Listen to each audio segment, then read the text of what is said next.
I press the button. Hello, everybody, and welcome to tonight's newest indoor adventure in the Wild Beyond the Witchlight, Part 15, according to plan. Today is May 1st, 2022, and you are loved. That is a very important thing that we like to remind each and every single one of our viewers and listeners at the beginning of each and every single one of these games. If this is your first time joining us, you can go to youtube.com/indooradventures to check up on all of the VODs of each of the games that we have played up until this point, or you can go towards anywhere audio casts are made available for free. You can find us there under the same moniker.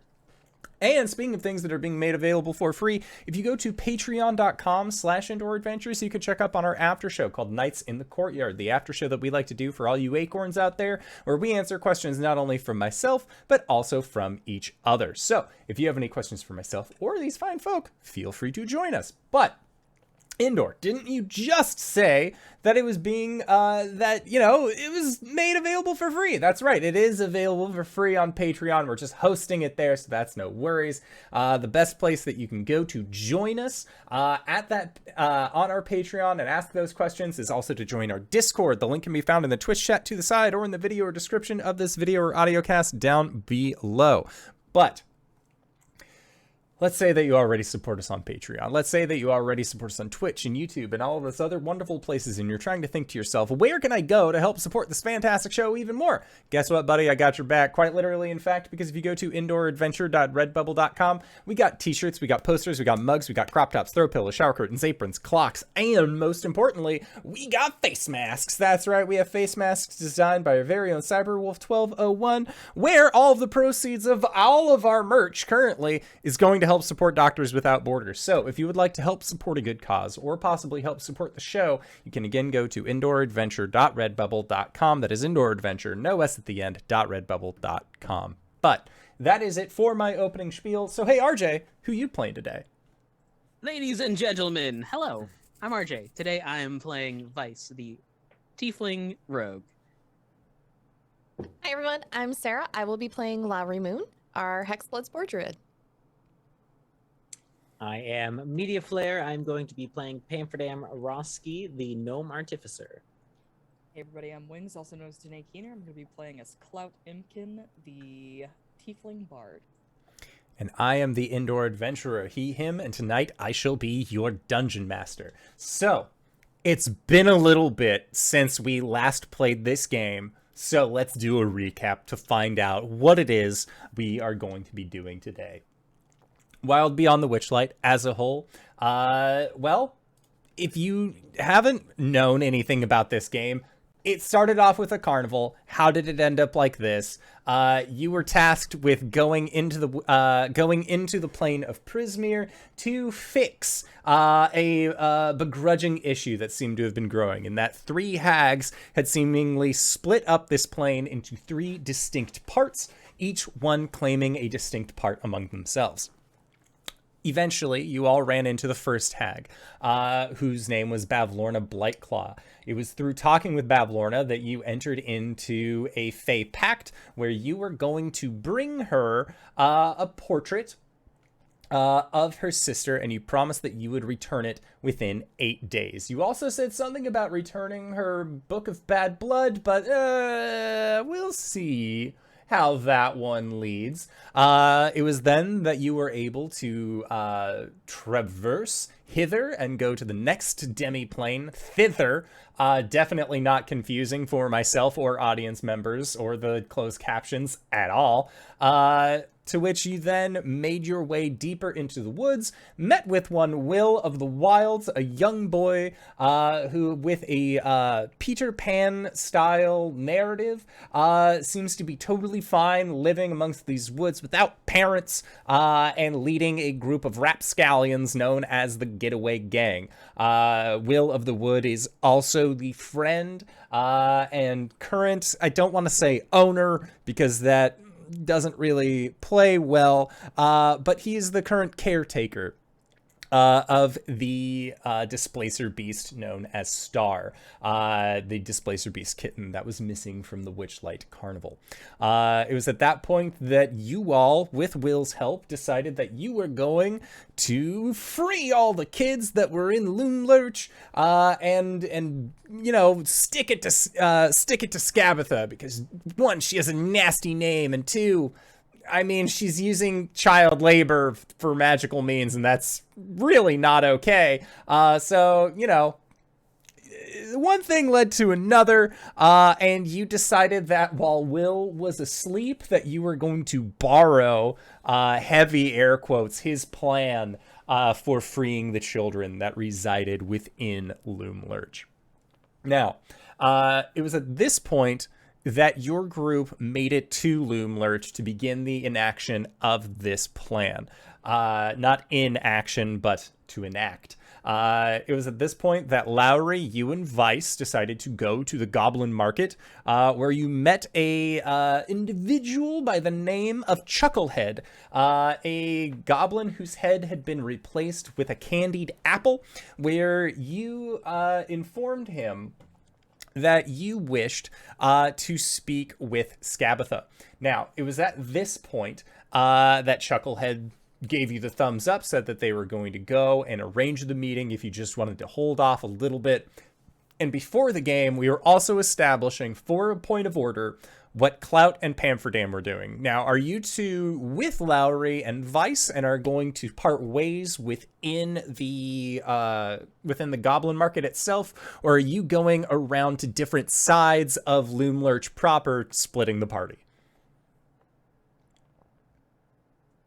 Trying to remember whether or not Will told us how they were entering, or how they were planning on sneaking in while the dignitaries were in. I don't think they said anything about that. Oh gosh, notes time. Let's see. Mhm.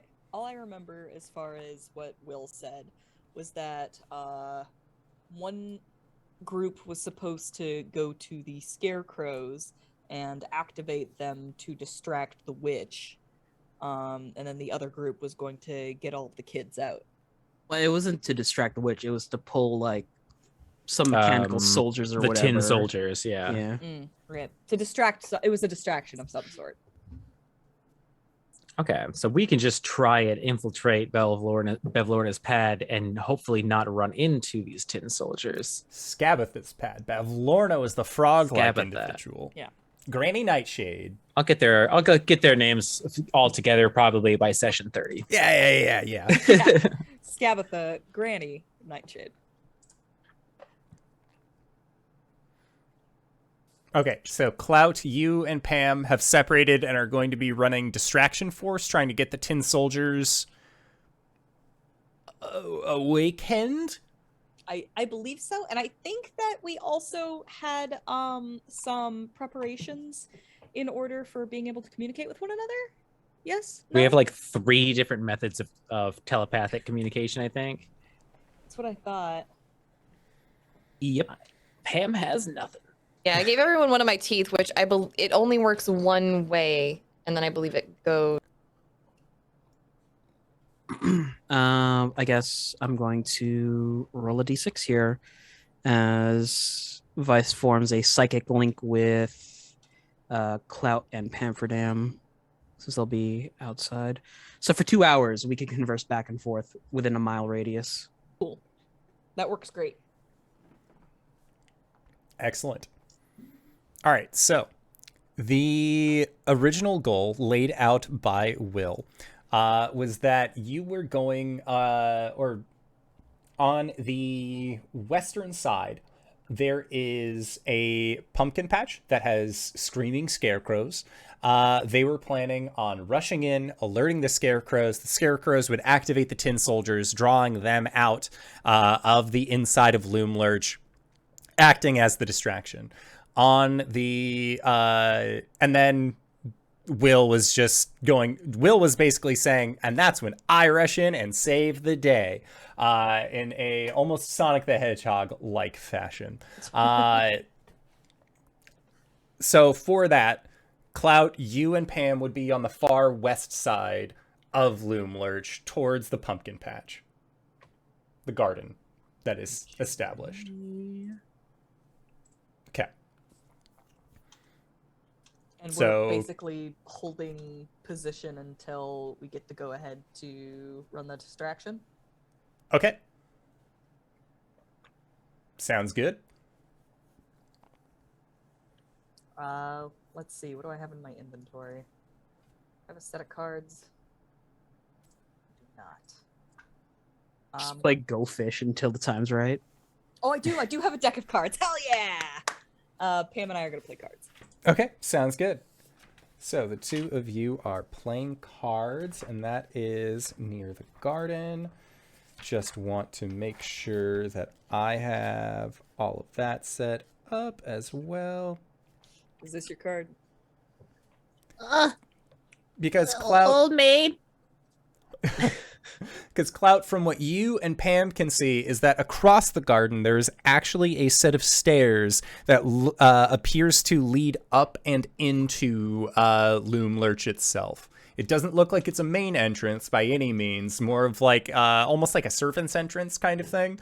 But it does appear that there is entry to this establishment. It's right there by the pumpkin patch. Yes, on the other Okay, side I of see the it. pumpkin patch. The pumpkin patch being about halfway up the overall map of Loomlurch on the western half. I'm gonna update Vice on that. Just, hey, looks like there's a servant's entrance on the other side of the pumpkin patch.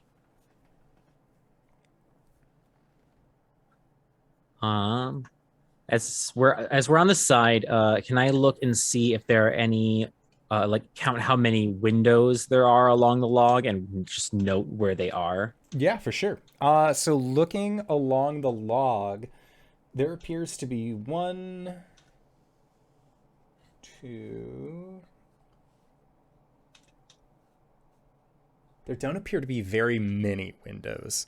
I'm seeing the biggest windows are right next to the marketplace. That is correct. At least on our side of the log. On the Other other than side that, of there is one small window overlooking the southernmost garden, also in the same room where the large windows would be. It's next to a door. That's kind of good news for us. It means that we'll go unobserved for the most part. Yeah, we don't have to worry about being super sneaky or having anybody like peeking at us through a window. Yeah, and if anybody asks us what we're doing out here, we're playing cards. Go fish. Okay. Yeah, speaking of which, I can't read any of these. Yeah, sorry, they're all in Infernal. Okay. So you are all, or the two of you are waiting for the go-ahead to then infiltrate into the garden.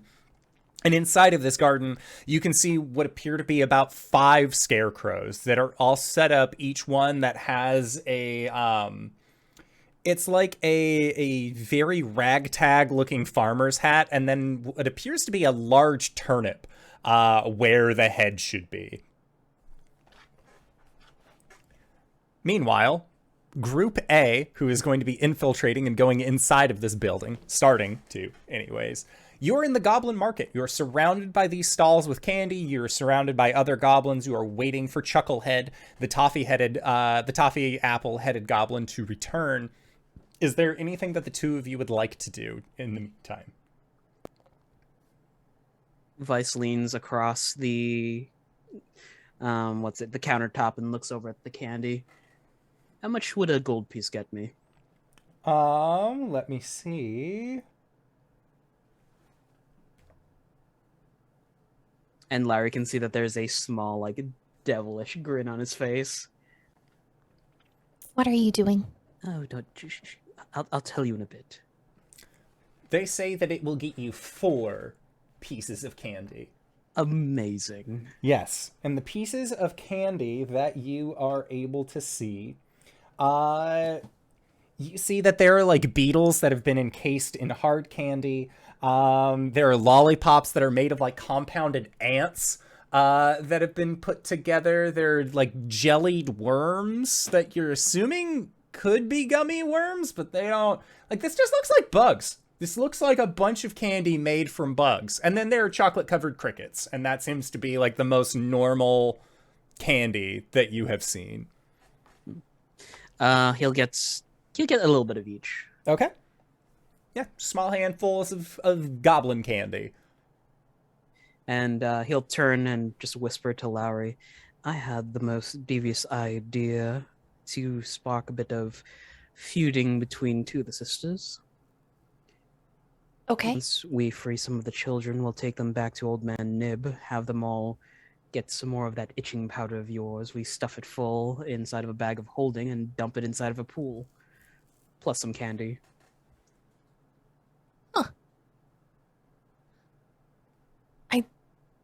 Think the dust of sneezing and choking is more respiratory, but it might cause itching. Well, if enough of it enters a source of water that's stagnant, like a lot of pepper inside of minestrone. We can try it.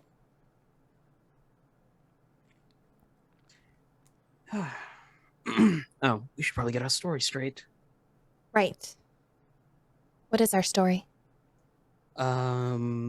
You and I, you being the Witchlight monarch and myself being a Lord of Waterdeep, are traveling the plane, looking for prospective allies of sort in a small business venture in acquiring land. Okay, where are we acquiring said land?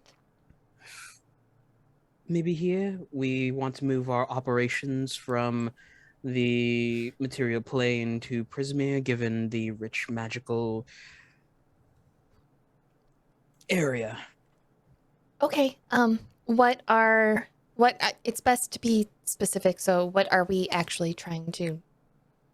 Let's just say potion crafts. Right. Maybe it could be something less threatening to, less potentially threatening to another, to a hag. Like maybe like socks. Can we be sock sellers? Let's sell socks. I don't think that they'll take a bite of socks. I mean, everybody needs socks. Well, everyone does need socks, but if I figure the venture isn't up to snuff with something they're doing, they'll just wave us away. Right. I do. What's wrong? It's just Don't say nothing. it might be hard to sell the potion thing because the last one we dealt with was just really keen on who was a magic user in the room, and this one might be as well. So that might be like, I don't know, maybe they have like territory infringement or something. How about a joint research project? And Vice will rummage around his pack and he pulls out a blueprint of a Nimblewright. This one seems kind of keen on constructions. Okay, we can try that. It's not like we're going to go through with the actual deal. We are prospecting. Right. Yeah, it's fine. Your tone says otherwise, Miss Moon. This is what preparation and planning is about. Please tell me if you have an issue. Would now be a bad time to tell you that I'm a hag. There is a singular gear that is turning in Vice's head, and it's going back to all of the instances where Lowry's been speaking. Huh. Oh. Oh no. Club. And Vice, as you say, oh no, you hear the pat, pat, pat of this toffee-headed goblin steadily making his way towards you.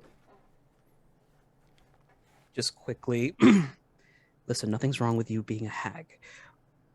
Is this going to affect our dealings with not Scabatha? Yes, Scabatha? Not Scabatha. This is What are you talking Scabatha. about? Okay, Scabatha. Okay. Listen, I'll get their names eventually by I mean- episode 30. I'll correct you as soon as I know which one you're talking about. This one, the one that we're dealing with right now. Well, I don't know.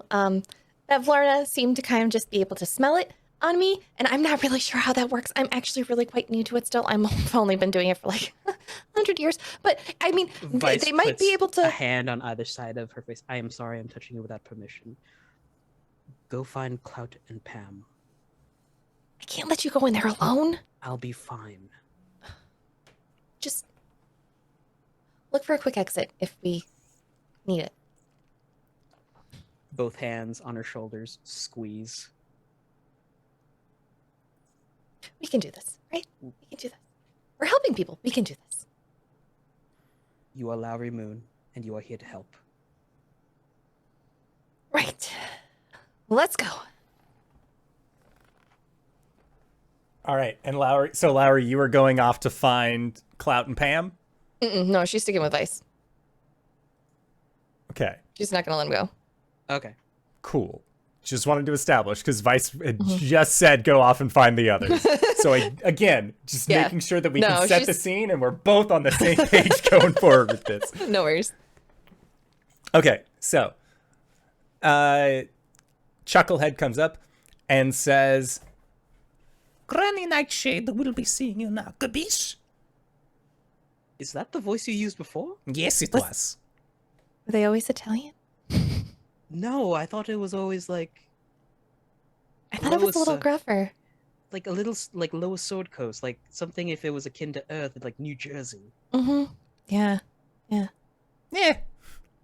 Maybe you have forgotten my voice. How dare you tell them how they speak? The maggot does very strange things. You know, that's fair. That is totally fair. Yeah, they taught me I'm not such a bad guy after all. Gabish? Capiche. And then he just begins just steadily walking up. Now, if you will follow me. Vice is gonna offer his arm to Lowry, and they'll Mhm. follow. She'll take it. Okay. And he leads you back up the steps, and then around to the front of the Loomlurch. He opens up a door, motions for you to come inside. And then inside this first room, you can see that there is a wooden table that seems to stretch from the floor itself. And surrounding it are four very nice upholstered chairs. This chamber is nestled between a wall of twisted roots and through gaps in which you can see an eerily beautiful woodland surrounding you. A closed wooden door stands opposite the root bridge that leads into this room, and in the center of which are 4 armchairs encircling a small table laid out for a tea service. A painted wooden box 3 feet on each side rests in a corner. A crank produces from one side of it, causing it to resemble an oversized jack-in-the-box. And Chucklehead then goes over, pulls a chair, goes over, pulls a second chair. You'll be seated. Oh, thank you. Thank you kindly. Oh God. It's fine. So, as Chucklehead does this, eventually, Chucklehead then, seeing as the two of you are seated, then goes over to the door and makes 8 distinct knocks against the door. You think it would be good at 3, but he specifically does 8. And then afterwards, you see that he bows and says, if there is any more service that you'll be having, you find Chucklehead in market. Gabish? Thank you. Wonderful. Chucklehead. Thank you. Bows again and then makes his way out of the room. And as Chucklehead leaves, there is a pause, and approaching this room through the doorway, you can hear a what sounds like almost like a wind-up toy that seems to be steadily approaching. The door creaks open, and a little old woman totters forward. She wears a grimy, old-fashioned shawl, and her skin looks like gnarled bark. A large iron key extends from her back, ticking rhythmically as it rotates. I see you're already sitting, she says in a voice reminiscent of crunching leaves. Let's have some tea. And she looks at the two of you. And you can see that she goes over to a small cabinet and she pulls out 2 tea glasses. And she sets them in front of you. And Lowry, both you and Vice looking down can see that these are rather dirty looking tea glasses. It's like if you've ever been in an office environment and there's that one guy who swears that his coffee tastes better because he never really cleans his coffee mug. Like he just kind of like just pours more into it. That's the situation with these tea cups, is that you can tell that they've been used. And she takes the tea kettle, pours you some, Vice, and then you see her reach into her pocket and pulls out a chicken bone, and then stirs your tea, and stirs each of your teas with this like, it's not picked clean either. Like it is like, it looks like it's kind of dried and a little gnarly. But then after she gets done doing your teas, she does her own, stirs it, and then sucks the tea remainder off of the chicken bone and then tucks it back in. And as she looks at you, you can tell very easily that she is missing one of her eyes. Just says, "It's not every day that we see..." What did Chucklehead say? He said that you were royalty, yes? Why, yes. Hello, my lady. My name is Vice. I am a noble lord of Waterdeep, and this is my associate, Janet, who is the Witchlight Monarch. It's a pleasure to meet you. When you say that they are the Witchlight Monarch, Scabatha laughs, just a ha ha ha, but it sounds like an accordion being stretched and compressed over and repeatedly as she continues to laugh. And then, it's been years since we've heard any head or tail of the Witchlight Carnival. Pleasure to see you here, darling. It's been a very wonderful trip so far. Thank you so much. And you said Lord of Waterdeep? I'm a noble lord of Waterdeep. Noble Lord of Waterdeep, mind you. What's gotten you into this business? And as she raises her eyebrows and sits, eventually she brings her hand back that was once underneath her chin, and you hear as she winds herself. And then at the table, God damn it! Puts her hand back and then continues to look at the two of you. How is the gear doing in her back? It seems like it is going at a steady and slow pace. Yeah, because faster means she's excited, correct? Faster means that she is like her blood's pumping, kind of thing. Okay, so I can gauge like she's interested right now. Yeah, she seems interested. Well, I myself am currently looking for allies, as it were, in an endeavor. And I'm an investor. Really? Wonderful, wonderful. He begins to rustle in his bag. I heard tell that you are quite fond of constructs. Whatever gave you that idea? And you just hear the like tick, tick, tick, tick, tick, tick, tick of her giant key extending out of her bag. Well, in my hands here, I was able to replicate a construction blueprint that a tower of scholars had been working on. They are called Nimblewrights. Fast, agile, look mostly humanoid, can blend in a crowd. I'm currently looking for material and a place to process them, as it were. She nods and says, "Well, you didn't come all this way just to give me this. I'm assuming you're looking for something. Oh no, It's kind of I'm how it looking- happens here, isn't it?" Well, we're looking for a place to set up shop, somewhere where we can find an adequate labor force and also land, preferably, big enough to suit our needs. Preferably not some god-awful swamp or somewhere up in the mountains. Mhm. Yeah. Oh, I see. Well, it sounds like this place is perfect for what you're looking for. We thought so as well.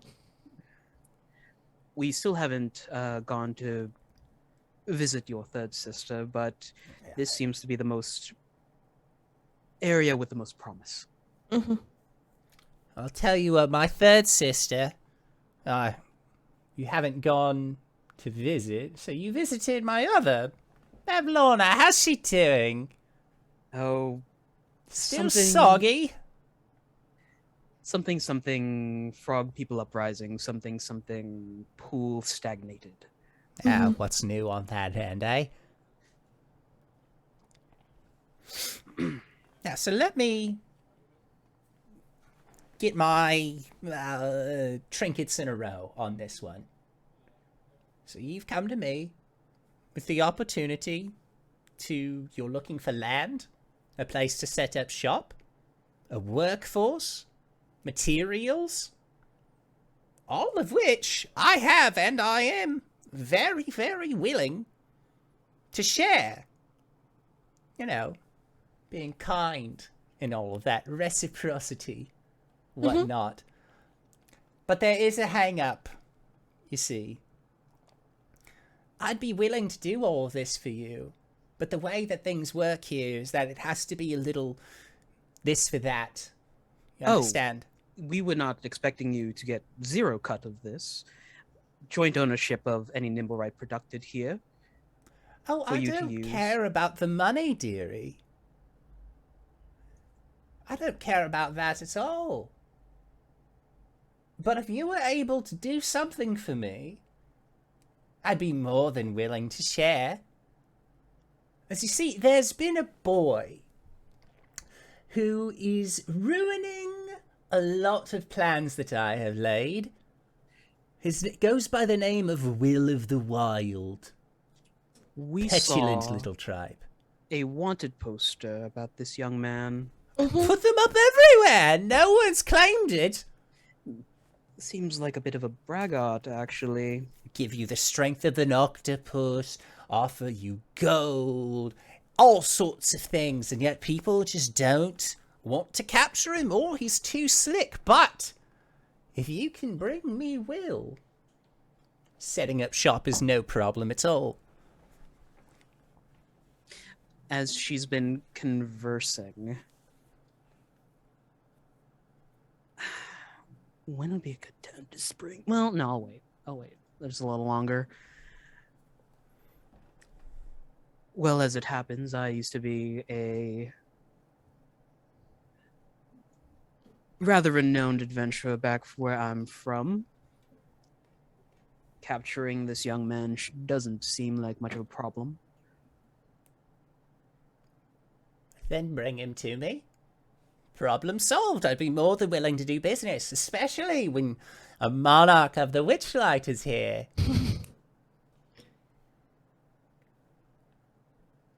Sure. How difficult can it be to capture one kid? You know? You'd be surprised. He's a rascally little bastard, he is. My lady, if it's not too much trouble, do you mind if we rested here for at least a day? Well, A bit weary from our travelers. Maybe tomorrow we can get started on the whole Will of the Woods situation. well, of course, I have servants' quarters. You're more than welcome to set yourself up in. Thank you so much. That Yes, was I a will I can, great help. I can have Chucklehead take you to them. Thank you. Before there are any misgivings or misunderstandings, is there anywhere in this lovely facility that you do not want us? avoid going down a corridor up north. Well, until we can become official business partners, I'm afraid this is as far as I really can let you go. Fair enough. No. That is fair. Like you've implied. I happen to have all sorts of things and plans and buildings, and you seem to have acquired plans for, what did you call them, a nimble, right? Yes, they're From a Nikolaites. tower of high sorcery or some such. Now, I'm not going to put any kind of blame or any kind of idea out there that you might have acquired this through treachery, but I'd rather we have a contract of sorts, first and foremost, before the rest of my factory and workings are really made available to you. Fair enough. That's totally understandable. I'm glad. You two seem amenable. Oh, but How's please, the tea? Well Vice seasoned. Yeah, Vice did the polite thing of taking a sip and then putting it back down. Yeah, Vice. Mhm. Lowry, if you took a sip, this is a mushroom tea. It's not bad. I've had worse. Potlucks at the book club. Ugh. Ugh. Quite lovely.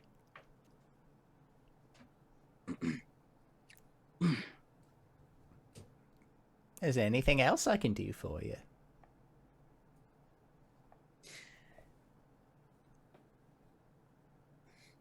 No, this...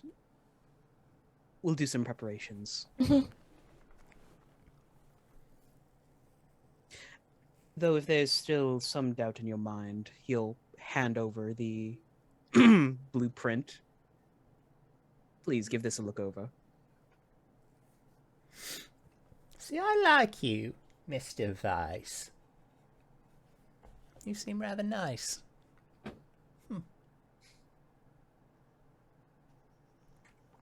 She smirks and takes it.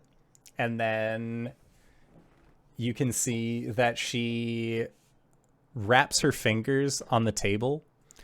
And she repeats this process as you are speaking, roughly 8 times. And as she does, and finishes the 8th one, she takes a long sip of her tea, and the door opens, and Chucklehead is there.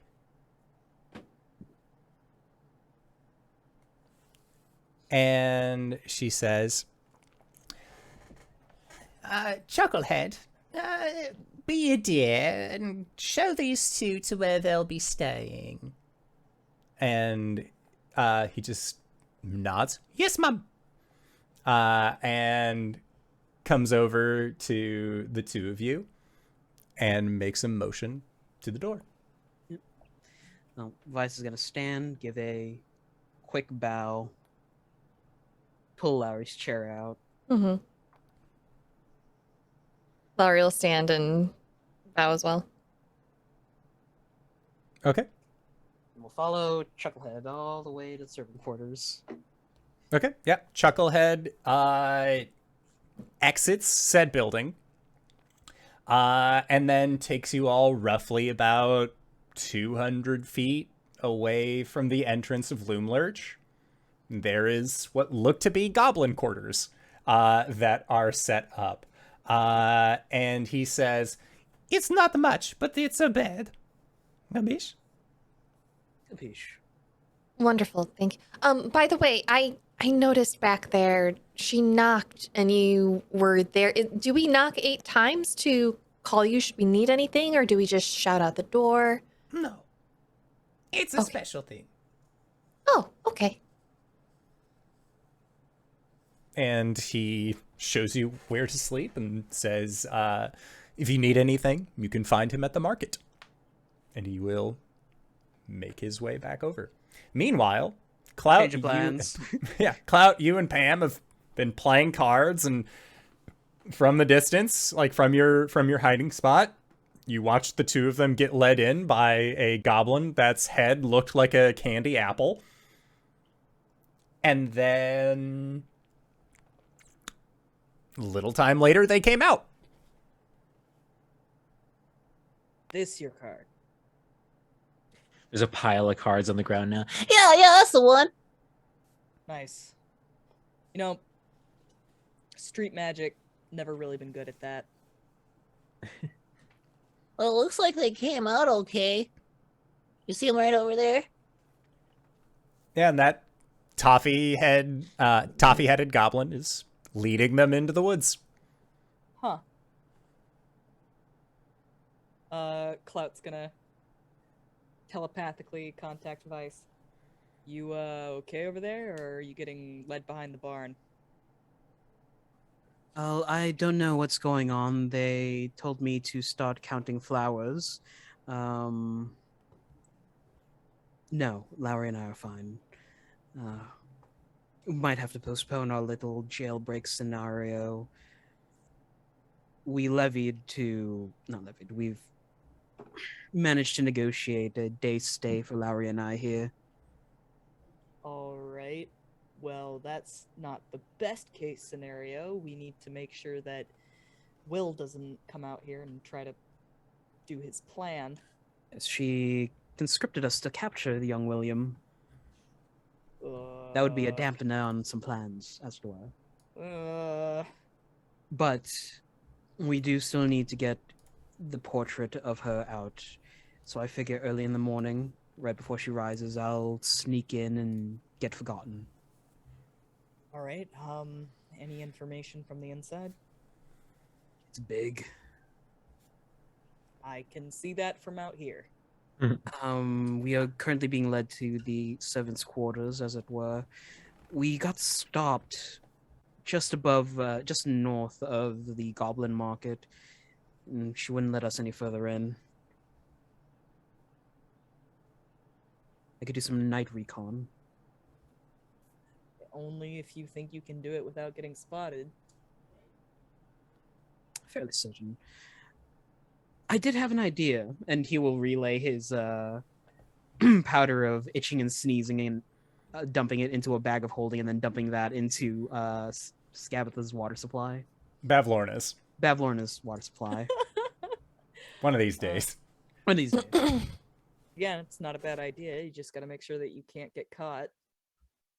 Well, I know where she pumps the water from. So it shouldn't be too bad. What do you think, Pam? What? You're making a lot of very serious faces. How's the call going? Hold on. Vice, you can make this like a three-way, right? Boop boop boop boop boop boop boop. Pick up. Still trying to read one of the cards. Hello? Hello, Pam? Can you hear me? Hello? Can you hear me? Yes, Pam. Your camera's off. I don't understand how this works. You're a cat now. I'm pretty sure I'm still me. I got all my fingers. You realize this is a telepathic message. You don't have to say things out loud. Oh, okay. I cast exposition for Pam's benefit. Credible. Okay, so then what's the plan? Should we stand by nearby where you're resting, or should we try and find a way to get inside, or Stand by for now. My my telepathic link will fade in the next hour 30, so wait for Lowry to communicate with you. okay. Though I Long as can you're- re-up it in the morning. If I spot y'all. So you're gonna be there all night then? Not all night. So long as you're within 120 feet of me, I can also communicate with you. Alright. When we get settled, let's find a place to regroup behind the servants' quarters. All right. Sounds good. Clout's gonna start gathering up all of his cards. Pamferdam's going to send out a summon for their Steel Defender to start making their way to the area. Okay. Miss Moon. Hmm? What's the significance of the number 8? 8 knocks, 8 days to complete this task. They might all be bound by the number 8. A lot of things could be a factor. I mean, if they have like a pact amongst themselves about the number 8, or if their magic is controlled by something having to do with the number 8, they could all just really be obsessed with the number 8. Maybe it's their soccer jersey number. They could, Lucky number 8. lucky number 8. I don't think 8 is normally a lucky number. It could just, Can I make an Arcana roll to see if there's anything specific Yes, you can. hag-wise? Okay, what's Magical If it was anyone else.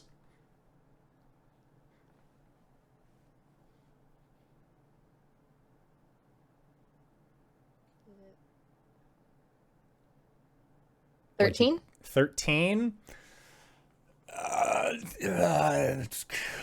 Your guesses earlier about maybe they just like the number 8. Mm-hmm. That seems like it could be a thing. I mean, hags are weird. They like a lot of weird shit. Especially like fae, like not just hags, but like specifically like the hags that exist within the Feywild. They can also be a little peculiar about things that they enjoy. So it could just be something relating to their magic, but you're not sure as to how. Mm-hmm. Yeah, it could be a lot of things. I mean, it could just be that maybe they decided to make the number 8 their entire personality, like mushrooms or trees. Monkeys and lions when you give them to a young boy. Huh? When you give a young boy a gift at a certain age, that just becomes his personality. Really? Yeah. Oh, good to know.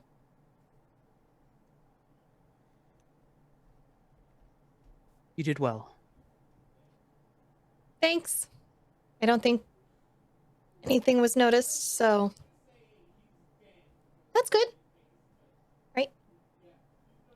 She did notice. A small pat on her back.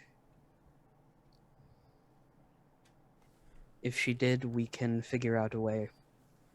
It'll be fine. All right. What's the plan until... I'm assuming, are we doing something tonight? Are we staying here all day? Yes, well, we're going to meet up with you. He looks over to where Chucklehead is. What? No. Chucklehead just has a constant grimace because their face is a candied apple. Okay. Are they particularly listening in on our conversation? They don't, I mean, they dropped you off at the servants' quarters, then was like, if you need me, I'll be at the market. Okay, cool. Yes, later tonight we'll regroup, reassess. I was thinking about going in, waiting around until she wakes up, and then, well, getting forgotten. Right. What are we supposed to do if she calls us into a meeting when you've been forgotten?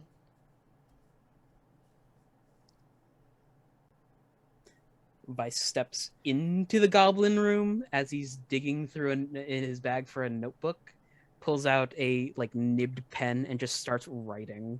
And it is like a planned guide, step for step, what he had in mind. Okay. And then Clout, you and Pam were making your way to said servants' quarters? Yeah. Okay. I think that we get within 120 feet of them. And then try and find a sort of a secluded, well hidden place in this area.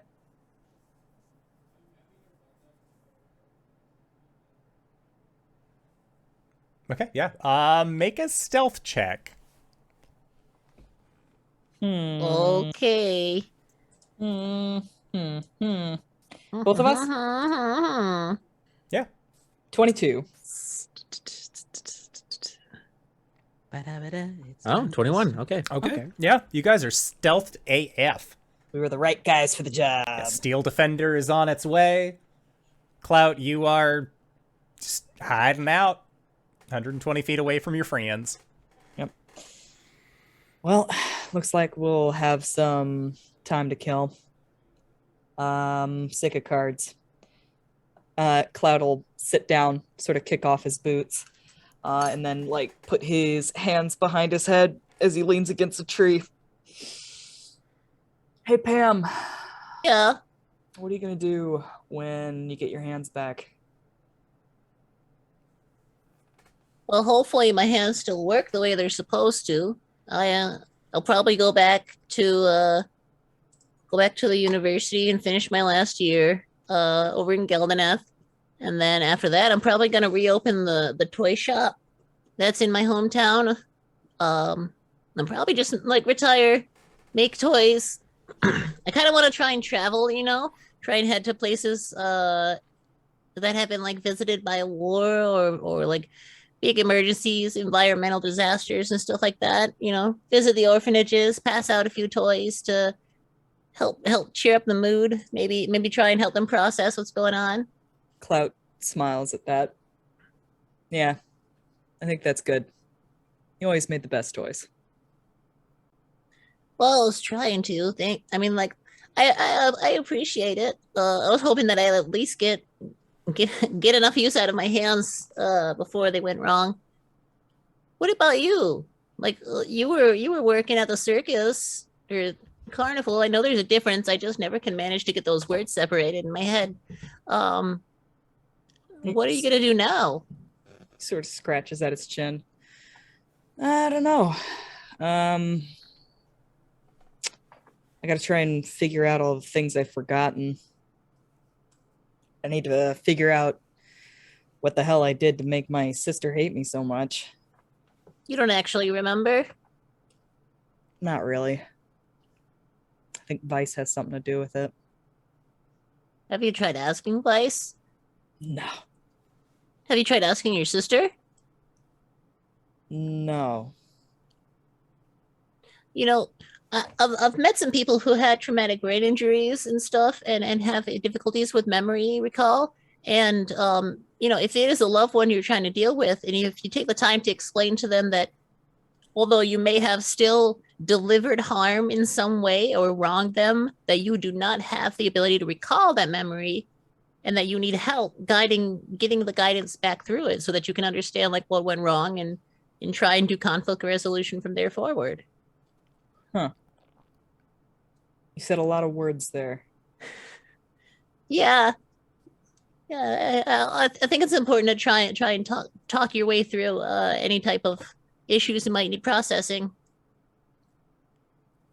You know what? You're really smart, Pam. Thank you. In more ways than one. Yeah. I wish, my brain helped more in Mulholland than either toys or war, but that's just kind of the way things are. Yeah, sometimes you can know a lot about something, but when push comes to shove, sometimes being able to throw a punch helps more.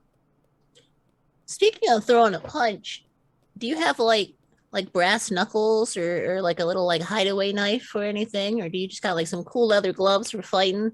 What do you mean? A knife? What are you talking about? Well, like if we had to go somewhere and like they're like turn in all your weapons, but like do you have anything that you can still use or conceal? Yeah, I got a knife, but I honestly I don't like using weapons if I can help it. Okay. Do you have any like gloves you like to wear if you do end up having to like wrestle on people? I don't normally have gloves. Are you do you need something? I'm just brainstorming, no plan ever makes it past the first point of contact. So all of this sounds really good and all, but what if we actually do have to engage these tin soldiers? Or what if we have to get into some frantic chase scene through the hallways with the correct tag that's here? Hmm. So, You bring up a good point. Listen, you're really good at thinking, but I'm pretty good at thinking on my feet, so I think we'll be all right. okay. If we do have to think on our feet in a combat sense, if you're able to discern what element is the most beneficial at the time, give me a couple patty cakes. I can help you out. All right. I think I remember how to pat a cake. Yeah, Hold on, I mean, is it- make sure you have like gloves on or something like that, because I don't want to set fire to your hands. Oh, okay. I don't really have any gloves. Do you have some? Well, yeah, I have a couple work gloves, but I mean, like, And Pam holds up their little gnome hand. they're not gonna fit you. Maybe we can make some adjustments. Yeah, I can. I mean, I could try to like work something out, or maybe like just get a couple of wraps or something. But I hope we actually don't have to get into combat. But Oh, yeah, I think I could probably put together some wraps or something. Here, hold on. Let me look through my makeup kit. I mean, my disguise kit. Clout's gonna put together some like hand wraps of some sort.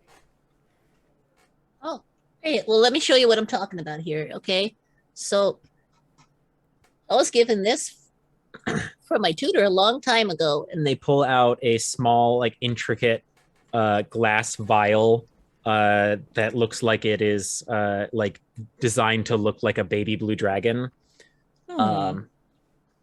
So I just take this, all right, and I just put a little bit on my finger. And oh, that really burns a whole lot. Okay, so Sorry. Pamferdam then like reaches towards Clout's arm wraps and like a small amounts of like frost kind of like sprout from their mouth as they whisper a few words and channel draconic energy or chromatic draconic energy into Clout's fists. And with the image of cold and ice in Pam's head, suddenly the gauntlets, without harming Clout, now are emanating like an icy frost effect. Mechanically speaking, you now do 1d4 cold damage until a minute has passed. So yeah, I have to think real hard about like what type of element we're working with.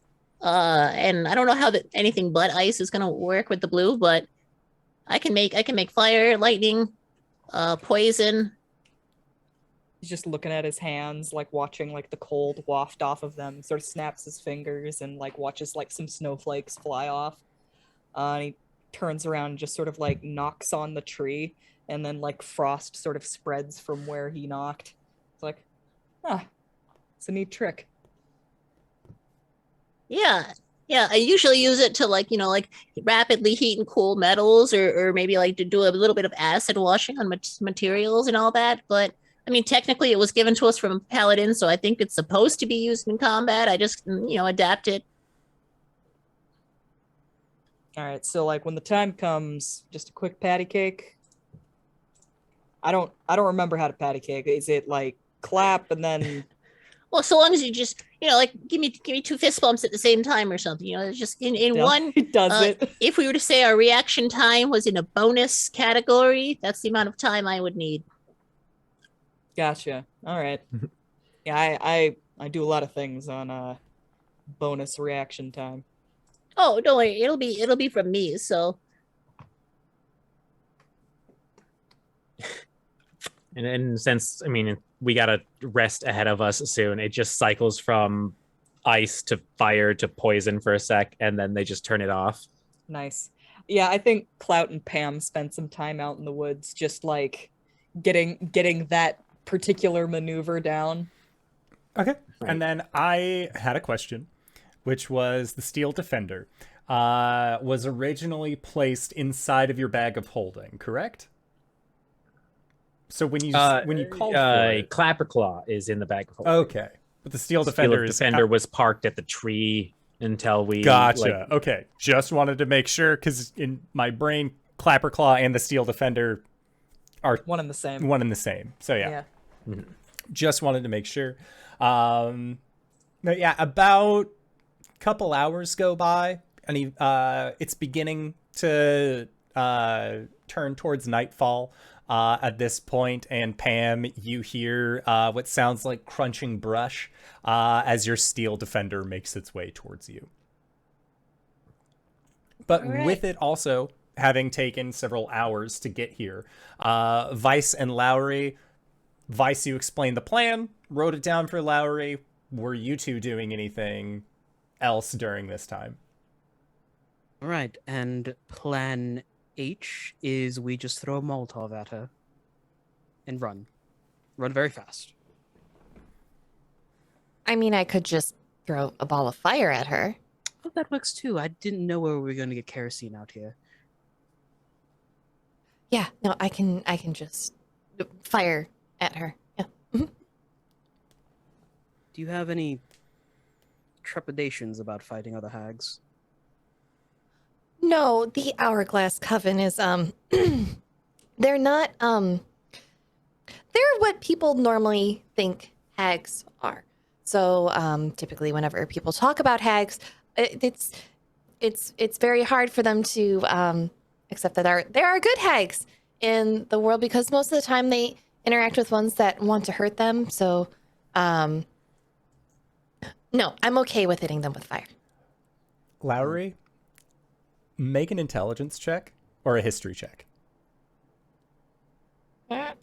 If you are not skilled in history, you will add your proficiency bonus for history for this. I am skilled in it. Oh, D&D Beyond, please be nice to me. That's a natural 1 plus a 2. So, yeah, that's fine. Everything that you've just said is exactly what Lowry is saying. No added, no sprinkles, nothing else.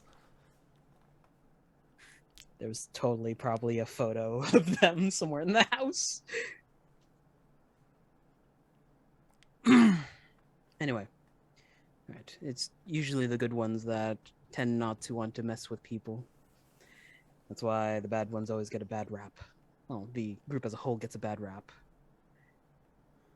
Yeah, pretty much. I mean, my book club, you kind of like get what you give when it comes to hags. So, I mean, some of them do deal out some pretty severe contracts.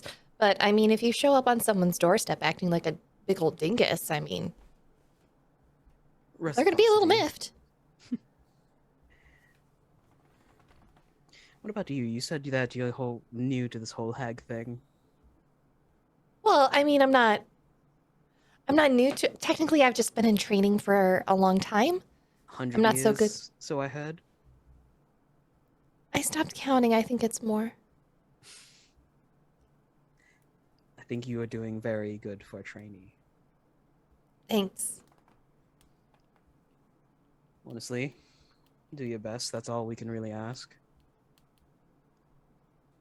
Right.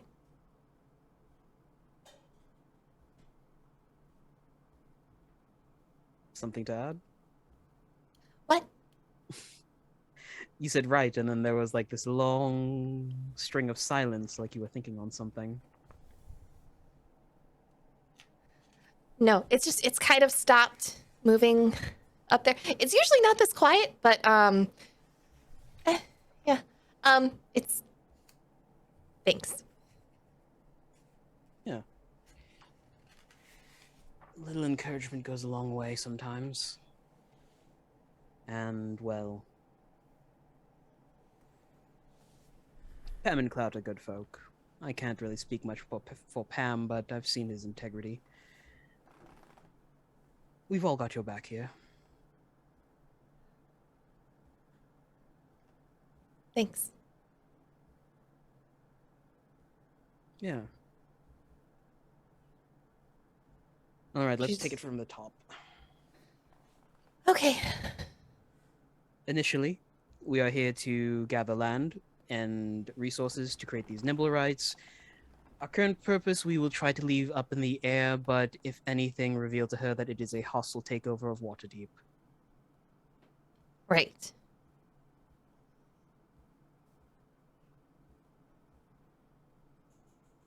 Go on, note it down. I'm writing it. I'm Vice gonna need more chuckle. paper after this. I think I might have a spare notebook. She is just furiously scrawling.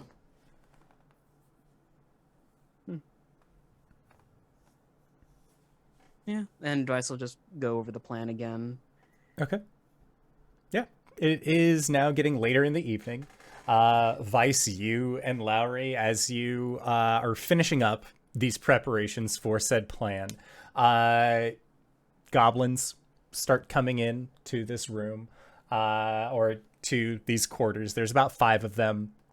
And Chucklehead is like, he's kind of following behind them, having made sure that the market was successful in the day. You're not exactly sure what successful means, but one of these goblins, like, you hear on the way out, just like, I made a whole gold piece. Yeah. And like, they're just like, oh yeah. Like they're They walk up cheering. to And the then like they see corkboard. you in the quarters and like suddenly they like get really like, No. Celebrate your small wins. That's good for morale. You did very good. Excellent salesman. and they see you and immediately they start speaking goblin to each other. Uh-oh. Rude. And then Chucklehead finally comes in as well. Oh. Is there anything that you'll be needing? This is a little embarrassing of me to ask, but is there a private place where the monarch and I could be alone? He motions to the woods. All you're needing. I could take you to abandoned tree stump. Gabish. I prefer something with a roof, if you don't mind. So abandoned tree stump. It's hollowed out. We're I've gonna heard that need a little they're- more room. He likes it when I use the enlarge reduce spell. You know how it is. Tall ladies. And Chucklehead, you see, like, there is, like, the straining sound of Toffee as that grimace turns into a frown. And he's like, I think I understand what you're meaning, Gabish. Tell you what.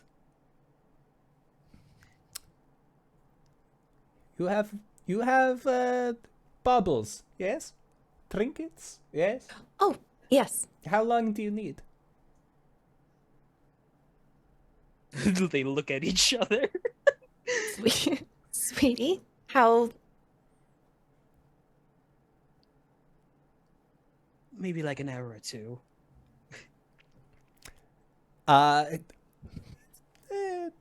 Handful of, do you have bubbles? Trinkets? I have this. This is really, really cool. She's going to rummage in her bag. I have this mummified raven's claw. Nice. Takes it. I have a bell. Takes that and looks at the two of them and then turns around and barks something in goblin, and the other goblins that were like just like getting there, like getting ready to like pause are just like, and he like shows them the like a foot and a bell, and they're just like, oh shit, yeah, and, like they like put their stuff back on, and they will, and he like motions them out of the building and then looks at the two of you and says, we'll be back in 2 hours, Gebish. And he like tries to wink as best you can, and as he does, you hear a little and a small worm pops out of the side of his head and looks like it gives you a wink, like James and the Giant Peach style, and then pops back in. Thank you so much for your We will pretend generosity. we did not hear anything. So be as loud as you want. No, we don't speak common. You're Okay, thank you. And him and this small group of goblins leave you in this building for 2 more hours. There is a sound of silence and then a barking laugh from Vice. In La Traduce! Really? It's the only spell I could think of that would require more space than a tree stump. I guess we could thrash the place if we need to. Really sell it. All right, well, that didn't get us into another room, so what's the plan now? We could use this place as a meeting room for the next hour or two. Let's get the boys in here. All right. Are you contacting them? I can't. It's been too long. Speaking of the boys, a message arrives at Vice. Can't help but notice that there's a mass exodus from the servants' quarters. What's going on? Just got a message from Clout. Can you tell him, please, that we have procured a space to meet in private? You can respond. That's a part of the spell. Oh, is it part of the spell? Mm-hmm. Sick. Then You why can would I respond to ever... this message. We've procured a meeting spot for the next 2 hours if you wish to come in. On your way out, please thrash the room thoroughly. Huh. All right. What's Not gonna up? ask- Not gonna ask questions about things that I'm very interested in doing. Come on, Pam. All right, let's do it. And Pam, like we had mentioned earlier, about I want to say maybe like 20 minutes before this event transpired, your steel defender has arrived. All right, Pam will have the steel defender like remain at the tree line we were just at, you know, blending in with its fellow trees, totally also made of metal for sure. That's how trees work. You see it like grabbing like vines and ivy, and it is just like putting it onto itself to appear like it has at least been overtaken by the green. Just holding a tree branch. Wait, remember, if I say, hey, Kool-Aid, that's your activation code. The full body nod, yes. All right, then Pam will follow Clout. Clout will crawl in through a window if there is one. Yeah, Clout, you crawling through the window, and like, do you want to have like cat-like reflexes climbing in, or do you want to like knock some shit off? I'm gonna send Pam in first, and then Pam will like, knock some shit Ah! and fall in through the window. They're just already destroying the room. They have a job. Yep, just thud. Oh, okay, we're good. And Pam will just push one more thing off the table. Any changes to the plan? Well, currently maybe. We'll see. Like I said in the message earlier, she contracted us to try and capture Will if we want to get deeper in to the facility. But I don't think anything has changed much except for Will probably coming here within the next few hours. Anything we can do to prevent that? Honestly, I don't think so. yeah, no. I feel like once he set his mind on something, nothing's going to stop him. Do you want to go through the building earlier and try and find a way in? I was thinking that I could use Pass Without a Trace to give you an extra little boost to being sneaky, and then just, you know, turn into a mouse and hide in your pocket. Yeah, that could work. Yeah, not a bad idea, actually. And we're trying But to get. we will actually you- need the two of you to mess up the room a little bit. This one. This Yeah. one? We had to lie to the goblins. Way ahead of you. Like, just picks up a chair and smashes it over a bed. Okay, so if I get this right, Vice, you're gonna try and become the first person in the morning so that you're invisible, but you're With our- also going to with be our- making the appointment. No, tonight I'm going to try and steal the painting. Oh, okay. And then we still do the meeting the next day. No, I think we'll just unleash chaos tomorrow. Oh, Clout, make sure you get some things that are like high up on the shelves. The enlarge reduce spell was mentioned, so a tall person. Oh, you say an enlarge reduce spell was mentioned. What can I say? Do I like want to him waste big. a spell slot on this joke? I wasted all of my draconic slots on a character development moment, so Ugh. Hold on, how many spell slots do I have? well, Pam's an artificer, so they use one of their 3 spell slots to shoot some acid into the ceiling. Oh, Oh, we're gonna have to figure out an explanation for that. I'm Well, I somewhat- mean, different body fluids from different species have different level of acidities, and I just assume the goblins don't know so much. By the way, That's fair. Pam, is that acid dextromina based? I don't know. Some witch taught me how to do it. Huh.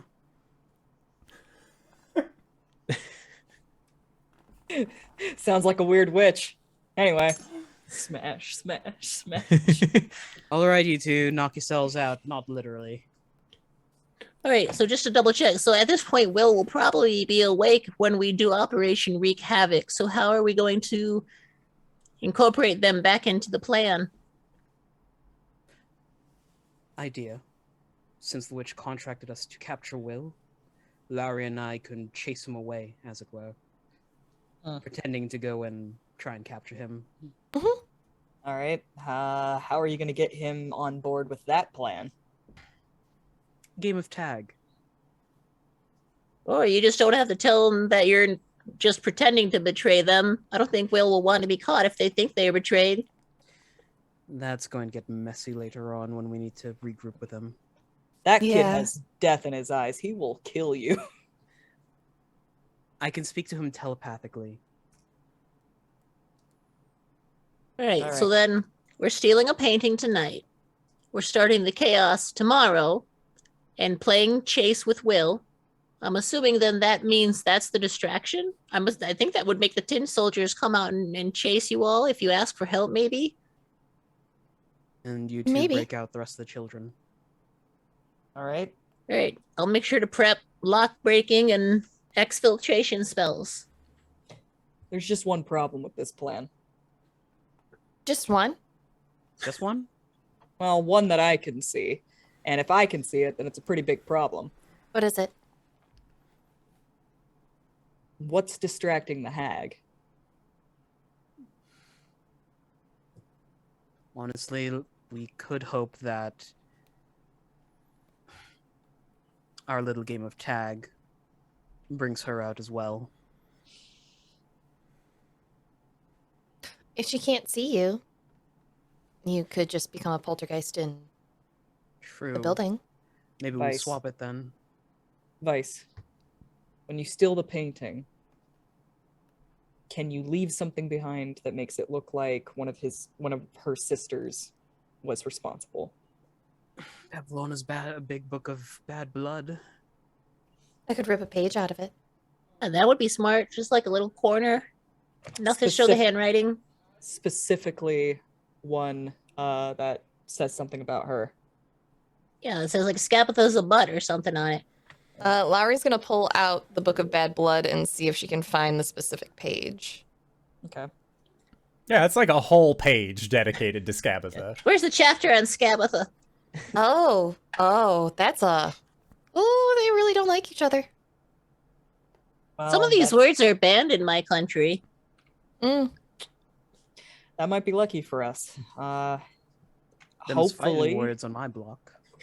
hopefully this makes her mad enough that she wants to go pick a fight. Maybe she won't be here tomorrow.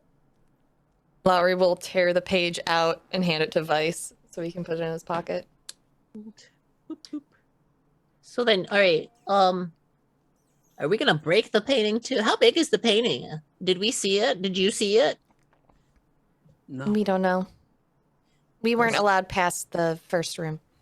yeah, I've stolen a painting or two in my day. It's not too hard to extricate. Well, I'm just saying for transportation, either we're gonna be hauling around a large portrait that's delicate, or hopefully you can fit inside the bag of holding. If it's like a small painting, and you can take that bag with you. Well, I mean, was we could going just to cut it off of the frame. Yeah. roll her up and then stuff it in the bag. Oh, okay. I always thought it was like a whole thing.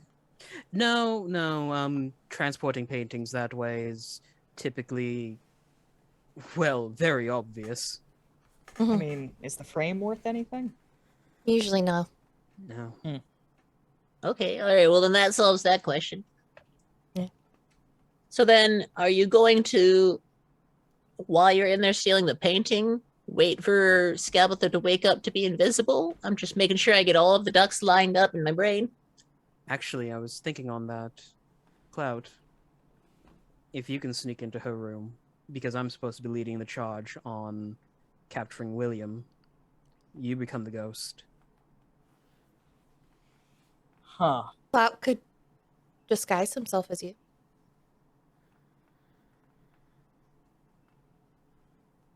Bit brawnier. Double checking my spells. I can cast it.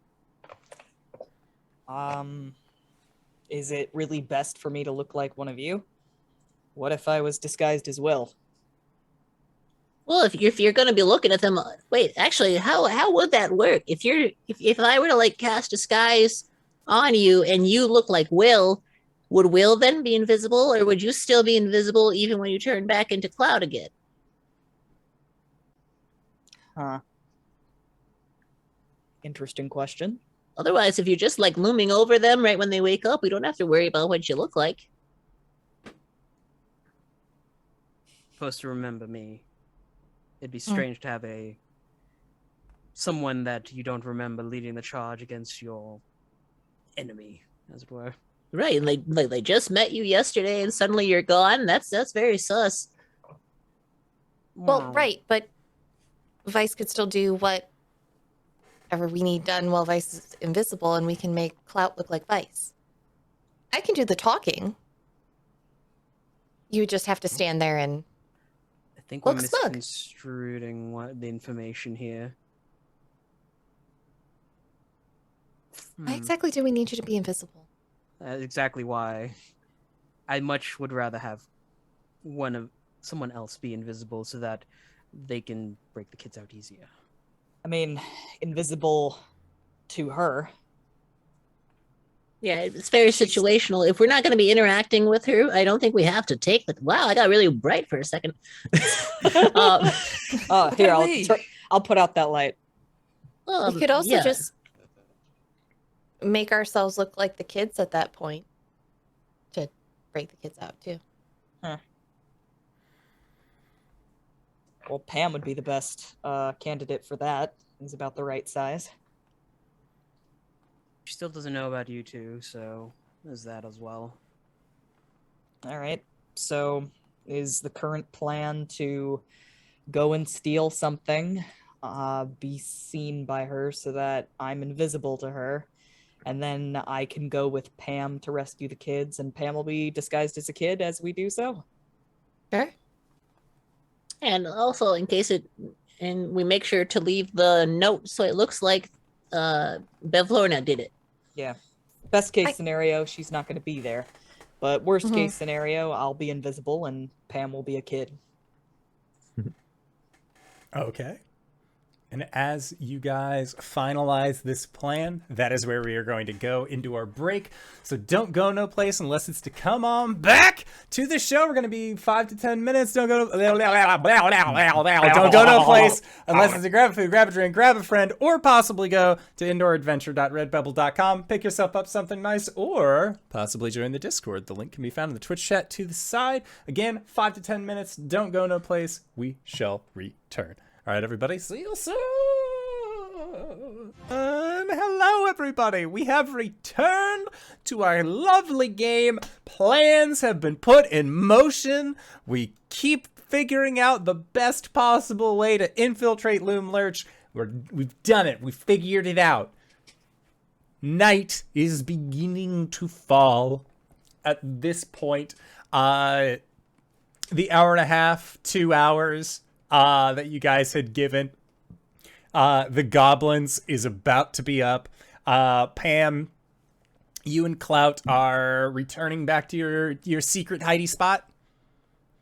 Yeah, we'll set back up outside of Loomlurch proper. essentially, when Vice is ready to follow through on the plan, he can contact Clout because we re-upped our thingama. Yeah, I can re-up it. Oh again. yeah. Speaking of, I gotta swap Hey. some spells around in the morning. For the next 6 hours, we can speak telepathically. Nice. Oh, you roll for how long it lasts? I roll for how long it lasts. Yeah. Neat. Oh, okay. That's All right, cool. let's see here. I want that. Kind of neat. All right, Tie so I'm gonna knife. change my spells up, or Pamferdam's going to like change their spells up. They're also going to take another drop out of the vial and rub it, and this time, like they shake their head, and like little drops of acid kind of like drop out onto the floor, and burn it a little bit. Spicy. Okay, so question. Yes.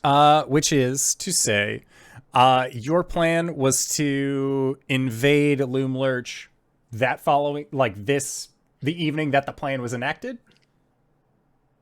We're gonna steal the painting first, Okay. Yeah. and have Clout Overnight. Overnight. Overnight. And have, Okay, so I just wanted to make sure before we do any like overnight prep plans, like long rest, attributed things, you guys have time for a short rest before this. Okay. But it wouldn't be like long rest Okay, and then do it while it's still like early in the morning kind of thing. So Hey. just wanted to establish the time frame before we do long rest activity. Understood. Okay, so Operation Steal the Painting. Yep. Clout is whilst Pam is preparing, Clout is also preparing, just sort of tuning his veal, and like plucking it and then untuning it and plucking it some more. And then he says aloud to Pam, I think it's a really good thing that you're gonna go around and give toys to orphanages. I wasn't gonna tell you this, but I actually spent a lot of time in an orphanage growing up. Yeah. Well, it's something we have in common. Really? Yeah, my parents were kind of war criminals, so they died during the rebellion, and so I spent most of my childhood in an orphanage in Mulholland. Huh. We kind of just got left on a doorstep. I don't really remember my parents. Was your orphanage, was the caretakers at the orphanage good to you at least? As good as they could be, but nobody wants to adopt a tiefling. How come? There's kind of a reputation. A lot of people think that we're evil Why? because we have demon blood. But I mean, some people have bird blood, and doesn't mean that they're gonna want crackers all the time. It kind of seems like a bit of a racist thing. All right. I don't know. Wait, yeah. wait, you come from the Sword Coast, right? Yeah. Well, gosh, yeah, that place kind of seems like it's a bit backwards. In Mulholland, it's really more just, an individual judgment. To be fair, Cordial probably would have had a better chance than me. I was kind of a problem kid. I got into fights and stuff, and we were a package deal. So Do you think that led to some reason why they're mad at you, or do you think that came a lot later? I think it was later. Cordial's a good kid, or she was. She's an adult now. How close are you in age? Pretty close. I'm about 5 years older. Okay, I guess it's not that close. close enough to grow up in an orphanage together. Well, hopefully also when we get this figured out, those of these kids that aren't actually kids, we can hopefully turn back. Otherwise, I think it might be wise for us to find out where these kids are going to need to go afterwards. Will can take care of them, don't you think? Yeah, but I don't know about like letting kids spend an infinite amount of time in their childhood without any like development. So Oh, like should they no. stay in the Fey realm? I totally get you. Like, yeah, no, it's bad for kids to raise themselves. Clout says, staring off into the middle distance. Yeah, it's a temporary situation. Like, just until we can find the sleeping queen and make sure that the hags are no longer in charge. I figure the kids will be safe by then. That's true. If we can at least get this heckin' kingdom sorted out, then maybe the people in charge can do something good with them. Hopefully. He looks up at the moon and says, I think it's past midnight now. It should be about time. All right. We'll see if this works out. Okay. And as a brief aside, when the goblins return to the servants' quarters and see so much of their stuff broken, like the goblins who are not Chucklehead turn and look towards Chucklehead, and like their arms are crossed, and like one of them's like tapping their foot, like, what the fuck is this? And like speaking in goblin, like motioning, and like one of them you can see has like the pained expression of like, that was my favorite chair. Even if it's mended, it can never truly be fixed, kind of thing. Like, and like others, Yes. like one like comes in and just like they're just like kind of like making like a, ooh, there's some stank in here. Ew. And like nothing happened, but nothing happened.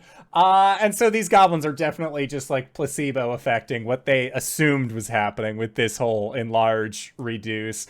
And Chucklehead is like doing his best to like calm them, and then one of them like puts their hands up and like makes a stupid expression while having a like circle around where their head is, and just and you see Chucklehead like gets really upset about that and like pushes him like just down to the ground and like barks at him, and like they sort of like cower a little bit, and he looks towards the others and they all just like turn their heads away, and he just like very quietly but with like two pointed fingers like gives that just like you can tell that he's effectively telling this goblin, make fun of my head again and you will lose yours.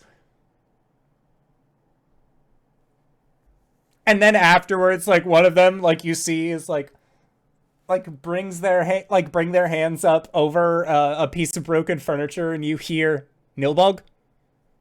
And when they say that, like it's almost like time is reversing on the chair as it mends back together, and they are just going around Nilbog, Nilbog, Nilbog, like spending time. Is the goblin command word for mending fucking goblin backwards? Yes. Many of their Allegedly. spells' vocal components are goblin, but backwards. I love it. And then Chucklehead comes up to you. Yes, sorry about this. And we hope that you used the quarters to your liking, Gabish. There's a water skin that's going over to Vice's mouth. Absolutely magical. That's good, good. Again, you're more than welcome to spend the night here. But if you do require more private quarters, maybe that don't require the enlarge reduce. Again, we have a hollowed out stump, perfect for sleeping, lots of bugs, free food, basically continental breakfast. Excellent. I think we'll make our way there. Mm-hmm. Thank you so much again for your hospitality. Most Of romantic course. night we've had since we've been traveling. Isn't that right, sweetie? Good. I am big believer in romance. Gabish? Mm-hmm. Arm is offered to Lowry, and they will walk off into the woods in the direction where this hollowed log is. Okay. Yeah, and it is like It's a stump, like it's an old growth stump. It looks like it is maybe about the size of it's larger than like two Volkswagens, like the vans that have been kind of stuffed together. Like it's a moderate sized room that's been hollowed out, and you can see like there is a space where you could lay down in there. But like he was saying, there are mini bugs in this place, and also you don't necessarily plan on sleeping here, so kind of works out. But Vice, you have a secret undercover mission that you are planning on setting off on. And then Lowry, you're staying behind while he goes in to attempt to steal painting. Lowry is going to cast Pass Without a Trace, Okay. and then she is going to wild shape into a mouse because she can concentrate on a spell while wild shaped. Yay, druids. And that way he will get a +10 bonus to his stealth rolls. Okay. Sneaky, sneaky. And the plan is for Clout to go with Vice on this. Okay. You're gonna branch off and then head to Scabbeth's room. Got it. And so you are leaving Pamferdam behind. Yeah. Just before Clout leaves, he'll look to Pamferdam and say, "Hey, if I don't make it out of here, can you do me a favor? Yeah. When you get your hands back, can you give Cordial a something?" Yeah. If it comes to it. Hopefully not. But yeah, I'll try and find Cordial and make them something if something gets weird. Thanks. She really deserves something. When you got adopted from our place, you were allowed to pick one of the toys and take them with you, and that didn't really happen for us, so... Oh yeah, 'cause the racism? No. We left. Oh you didn't get adopted. No. Oh. Yeah, I guess we can talk more about that when you come back. Yeah. Yeah, if I get any inkling that things are not going well in there, me and my machine will do our best to make as much noise and chaos on the outside as possible. It'll be fine. Yeah, I think it's gonna be alright. You got this. He nods and says, "I got this." And he will pluck a string on his viol, and he turns invisible. Okay. He's going in. Pamferdam will patiently wait. Okay. So Bless. Sorry, Pam. Sorry, Vice. Pam. Okay, so Pam, you are left with the steel defender. Clout, you are invisible, and I'm going to assume that your group made like an established meeting place. Correct? That seems like something that your We group could would stay in do. front So of that it. way, if Clout invisibles himself, then you can at least wait to hear the like through the brush of Clout approaching while invisible, and then like go together. Or is it just like go whenever you fucking feel like, and then we'll go like That gotta sounds like something you know, a party with off-screen we foresight could. would have done. Yeah. I'm It make- assuming that we're corresponding with telepathy. Yeah, this group doesn't seem like they would make a meetup spot, to be honest. Hello and Okay. welcome. We are the Proof of Fools. Okay. Sounds good. I like that for your team name, by the way. Me I think too. that Proof of Fools perfect for this. Thank you, That's something. Sarah. Yeah, that's something that Lowry said a while back, and I 100% want to adopt that. Okay. So, looking at the map of Loomlurch, Oh shit, we got a map. Yeah. you do have a map. It is in the Wild Beyond the Witchlight channel.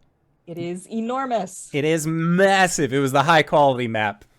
It is They a did mark- have a downsized one, but it's fine. I assume we want to avoid the pumpkins. Because there is the garden patch that is on the western half. That is the one that does have a like that does have doors and such things, stairways that you can get into.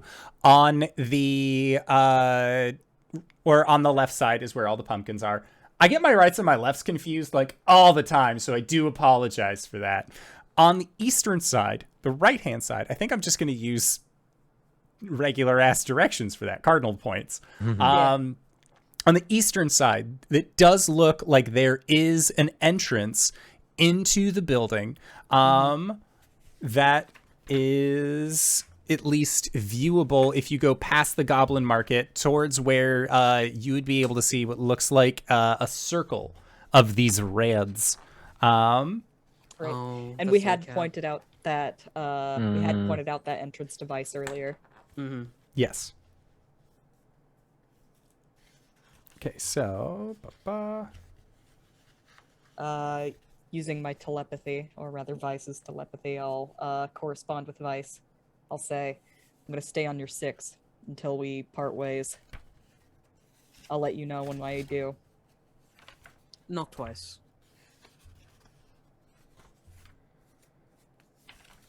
okay. Yeah, so I guess we'll go up by where those red circles are and break in through there. Okay, sounds good. Let me just check on that real quick. Lowry's little mouse head just pops up out of the pocket. Squeak, Do you need anything? Snacks? squeak, squeak. Okay, so as you get close, to one side of this giant toppled tree is a grove of bearded willows on the bank of a murky woodland pond. A patch of tilled earth spreads beneath their boughs, and the caps of several red toadstools are just beginning to emerge from the loam.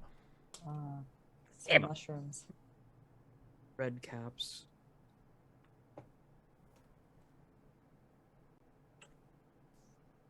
Lowry, love, if things do go south, could you flee back here and then toss a fireball right into this circle? Squeak, Squeak one's for yes, 2 for no. We'll establish that. squeak. Head nod. Alright. Let's have a go at it. Vice takes a knee, pulls out a dagger, and then begins fiddling with the lock. Okay. Make a... Yes, because it is locked, so good on you for being prepared for that. Make a thieves' tools check. I'll inspire him. It's just a dexterity check for me. Because I have an associate skill with that, right? Because I'm proficient in thieves' tools, so I just add my proficiency. Yep, just add your proficiency bonus. Dexterity plus proficiency plus So, inspiration die if you want it. 6. 21. Okay, 21. Yeah. You are able to get through the door. So yeah, you manage to thieves' tools it. And it is or actually, because the way that buildings work, it would be a pull, so you would open the door, it wouldn't push into the building. Because if you're ever under assault or anything like that, you want to make sure that the door doesn't go into the... Anyways. Yeah. Before they enter, Vice is going to ask Clout if he knows prestidigitation. I don't. Okay. So this squalid kitchen, as you walk in, this squalid kitchen is carved out of the trunk of the fallen oak. A large clay oven sits in the middle of the room, surrounded by crowded shelves laden with forest fungi, jars of pickled grubs, animal skulls, and moldy cookbooks. Sickly sweet vapors emerge from a cauldron that rests atop the oven. Vice is going to just put a handkerchief over his mouth and nose. I guess we'll... Also, Okay. a green dragon the size of a large dog is coiled near the oven, apparently dozing, fumes rising from the wormling's nostrils. Make a stealth check. It's good Don't forget to add 10. Pass without trace. I know. Clout didn't get a pass without a trace, right? That is correct. Yes, everyone within 10, or it's 30 like a 30-foot feet. radius. Yeah. Yeah. All right, I'm doing so at advantage because I'm invisible. That is Yeah. correct. Hey, Simon, Yes. how's a 38? I got a natural Close. I got a natural fucking 20 and I got a 34. Me so too. Oh shit. My boys, my sons. it's almost like- as if we've done this before. Yeah, And it's Lowry, like- we will say that your stealth is attributed to Vice because you are tucked in him's pocket. Oh my god. Squeak. Okay. Wait. I think Lowry just sees like Vice drop to a knee, and it's like this whirlwind of motion, but no sound is happening because he's also wearing the boots of Elvenkind. Squeak, squeak, squeak, squeak, squeak, squeak, squeak, squeak, squeak, squeak, squeak, squeak. I think that if you could see Clout, if he weren't invisible, you would see that he is literally just like trailing Vice, just following in his footsteps. And as this dragon is snoozing, it's doing heckin' snoozles. Like you just hear that like you don't hear the intake. It's always the exhale, just like, but like little like bits of smoke just seem to emerge from its nostrils as it snoozes. But thankfully, you're good. You're good here. This is fine. This is okay. So to the north is a door. To the south is a door.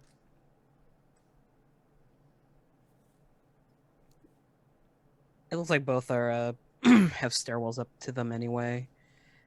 Would you? I think the quickest way would Vice go south. Yeah. Okay.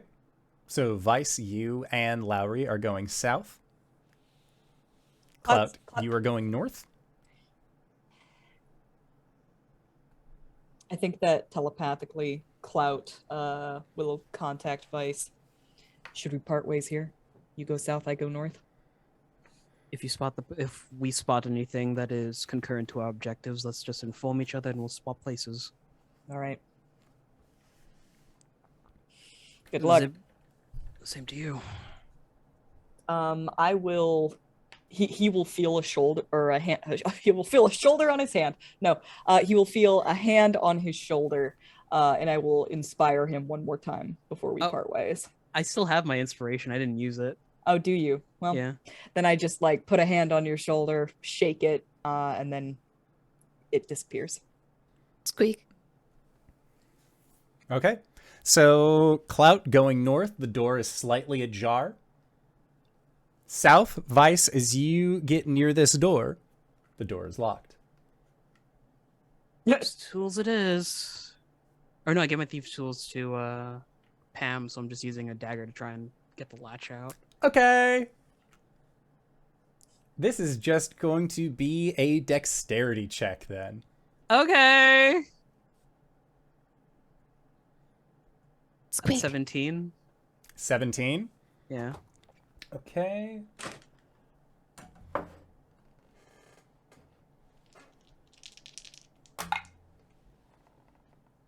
Is a sleepy dragon. That is for sure. You managed to... And like you look back real quick and just... And like the wormling sort of like rolls onto its back a little bit. Like its back leg just like does a kicky. But it rests there. And you are able to enter into the next room. So, let's get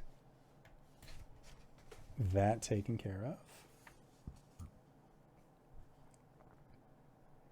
Ah, perfect. So, the door was thankfully closed. But as you enter, this room has 3 doors and a wooden carved staircase that ascends to a higher level.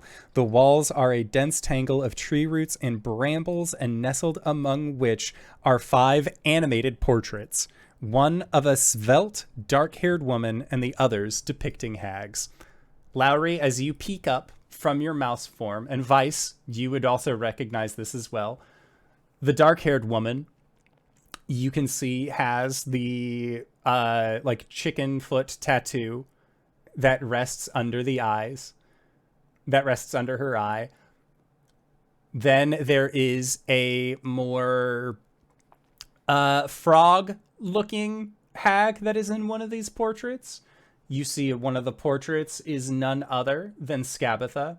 The third portrait looks like a gaunt figure that seems to be looming over a incredibly like a basket dress almost, but the basket itself looks like a big top in a carnival, and where her rib cage would be, you can see that there are like actors and acrobats that seem to be performing as she manipulates her fingers and just watches these things move almost inside of her. The fifth picture. Lowry sends a chill down your small rat spine. It is an old woman, and not just old. It is the oldest woman that you have ever seen.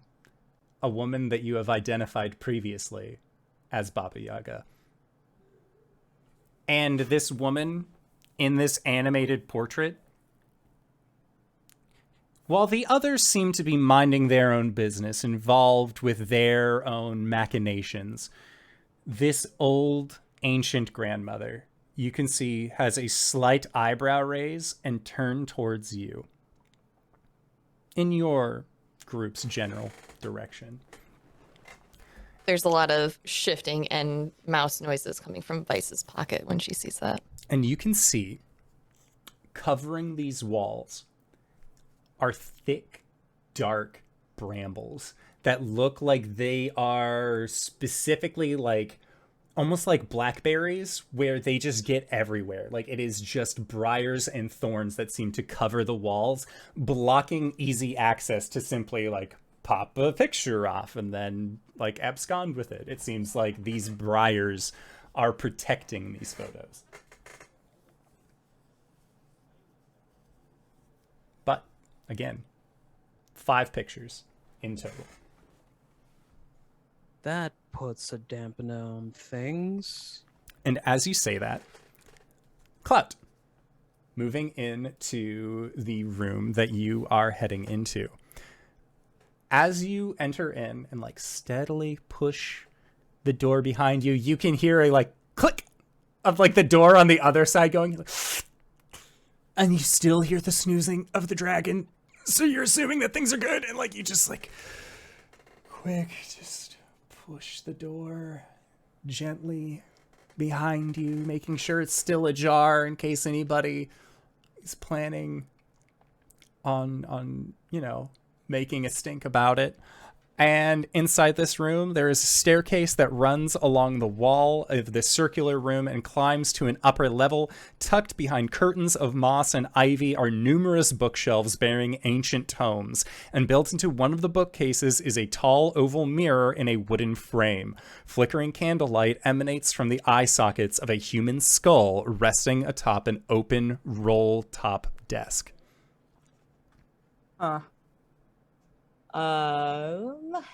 I think that Clout, like being in, like forgets that he's invisible for a second and like, you know, just sort of like crouches down. Remembers that he's invisible, but still doesn't trust that skull. I think that he's going to try and approach the stairs without crossing the skull's line of vision. Okay. Sounds good. Let me check. Make a stealth check. Do that. My name's Clout, and I stealth. I'm gonna inspire myself first. You could do this, Clout. Pam believes in you. I got a 22. 22. Stealthily low to the ground. Low like a beast in the wood would be. Creep forward, and you feel like you have avoided the skull's fiery gaze as it continues to illuminate the room. Okay. Going up those stairs. Okay. Sounds good. So you are going up the top of the stairs. He does so slowly, just like gently putting his weight on each step, and if even one of them starts to creak, he like takes his foot back off and then like moves it and tries to find a less creaky stair. Well, it's like you like put just ever so much pressure on it to test to see if it'll have that like give to it. I mean, again, like you were saying, you grew up in an orphanage and you snuck out in the middle of the night with your sister. You're pretty used, and also given your previous history in Waterdeep, you're pretty good at making sure that when you're trying to go someplace that it is not going to make any noise, thankfully. And the invisibility, sure, you know, it doesn't hurt to have. I think it does cross Clout's mind, like, I'm pretty good at this. I don't know if I like that. Okay. So then we go back to the room with the Briars. Vice, you and Lowry are staring at these animated pictures that seem, again, to be paying you no mind, except for the ancient woman and eventually this svelte-haired woman, or this svelte-looking woman, sort of like turns and like sizes you both up and down, and then she gets a smile across her face. It's sort of like you see her shoulders like pop once in a brief chuckle, and then she just goes back to sort of looking off into the distance. Squeak. Right. Do you think this is the portrait that the other hag was talking about? Squeak. There is a knife that comes out. Well, if you don't like art getting desecrated, I recommend you look away. And he'll head over to the picture they need and begin to like gingerly cut it out of the portrait frame. Okay. I need you to make a dexterity. I need to just check real quick if it's a saving throw or a... Sorry, what? Let me just check real quick. Yes, a Do I get dexterity initiative? saving throw, please, Okay. to avoid the brambles. I'm going to use some bullshit. Here we go. First off, I got a natural 1. Okay. So that makes it a 7. Okay. But I'm going to use my inspiration on this. Okay. And I'm also going to use my psionic knack. I don't know what those words mean. Please explain. I know the inspiration, but psionic knack is not something I am familiar with. We have those words separately. Yes. Psionic knack, a psi-bolstered knack. When your non-psionic training fails you, your psionic power can help. If you fail, it's an ability check using a skill or tool, which with you have proficiency. So I'm gonna see if this D6 helps. Okay. Please. 7 and 4, 8, 9, 10, 11. An 11 does not make it. So, Womp, womp, womp. as you are going with your knife extended to begin to cut out the portrait of Scabatha Nightshade, whom you have been requested to receive the portrait of by Bavlorna,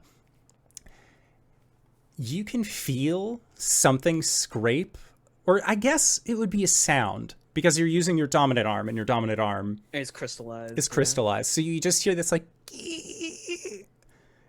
and you look down, and you can see that one of these blackened briars has scraped along your arm, and you watch as all 5 of these portraits begin to shift. They begin to change.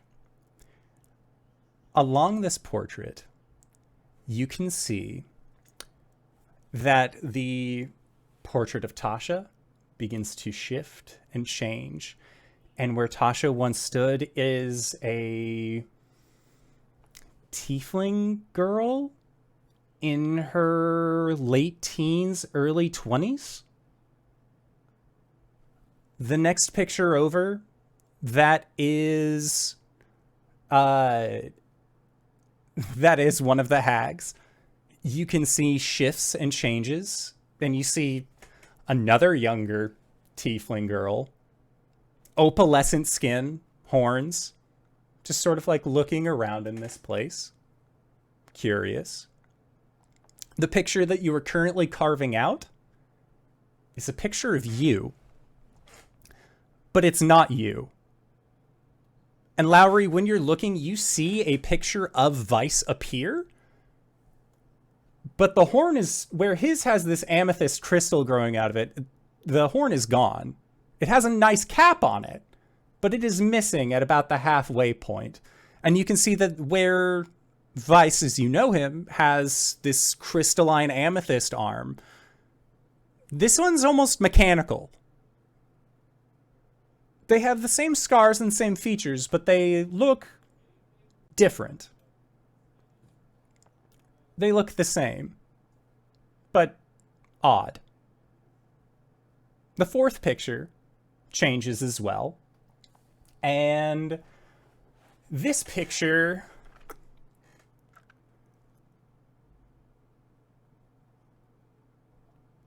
is that of... What does Vice's dad look like again? He too is a white tiefling.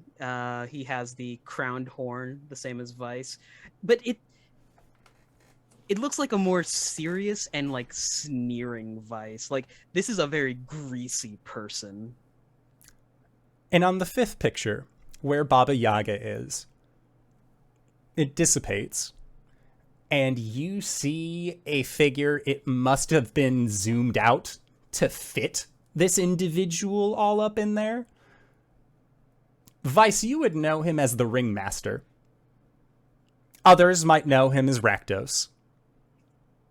The Defiler. It's titles, am I right?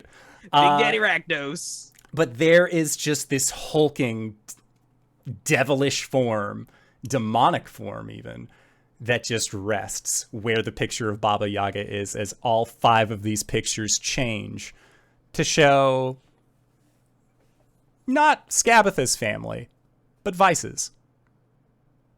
Squeak. Fuck.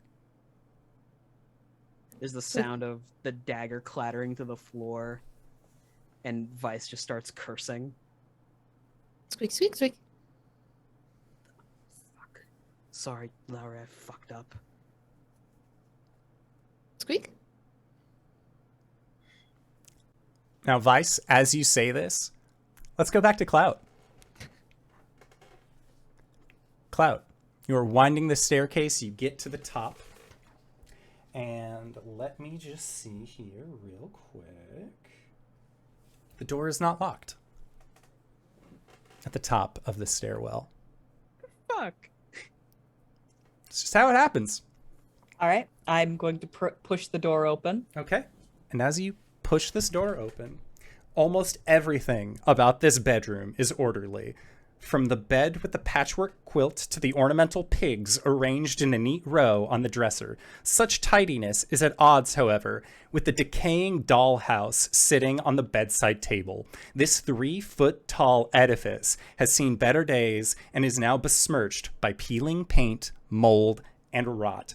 Behind the dollhouse, by the window, moths flutter inside of a large bell jar. Facing one another along the outer wall are a pair of doors. Next to the door closest to the staircase is a wooden rocking cradle with a neatly folded blanket upon it. But you do not see Scabatha on this bed. Scabatha isn't here. All right. I think that Clout kind of takes all of this in. And it occurs to him, he's invisible.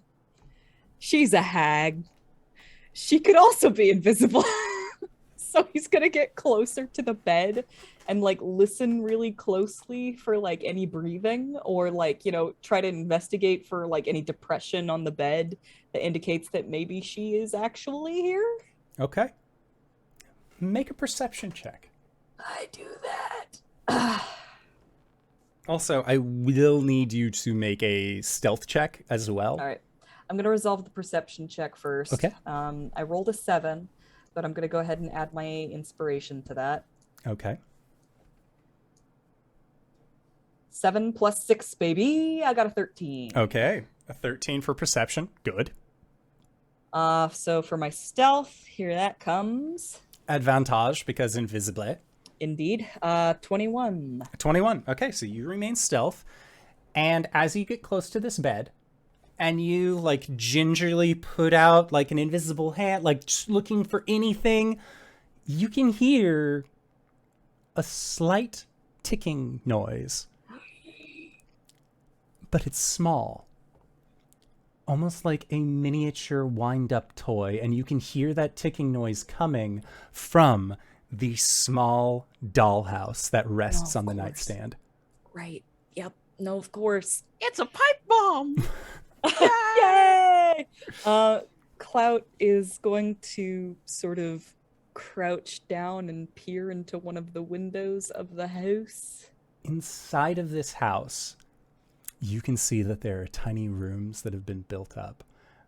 All of this, but you do not spy a bedroom of sorts. And it looks like the lid of this dollhouse can be opened. But when you try and gingerly with your stealth, it's fine. We'll give you this at least. That when you try and push up the lid of the dollhouse to get a better look inside, because it has, again, that kind of like pop top design, there is almost a magical barrier preventing you from opening this. And you would get the understanding, having been involved in some such crime within the town of Waterdeep, that occasionally wizards and spellcasters and other individuals who don't want you to open a thing without their knowledge or go-to will use arcane means of locking doors or dressers or cabinets.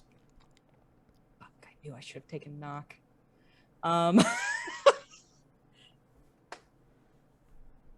Clout's gonna sort of like sit there for a second, and he's going to squat down, just sort of settle on his heels, reach out telepathically to Vice and say, "Founder, tell me when you have the painting." There's a small problem with that. What? There's like a safeguard on them. The painting's changed. I could still extricate them, but it won't be a picture of Scapitha. We aren't being commissioned to find just any picture. It has to be a painting of Scapitha. All right, if it comes down to it, I'll come back and take these out. I'm going to scout around a bit more and see if there isn't anything more concrete. You still got Lowry? I realize I nodded. You cannot see that. Yes, I do. Telepathically nods. I'm gonna stay here. All right. If anything, you can always hide under her bed. That's really creepy. I'm invisible. I'm staying where I can get out of this room as quickly as possible. All right, invisibility doesn't last forever.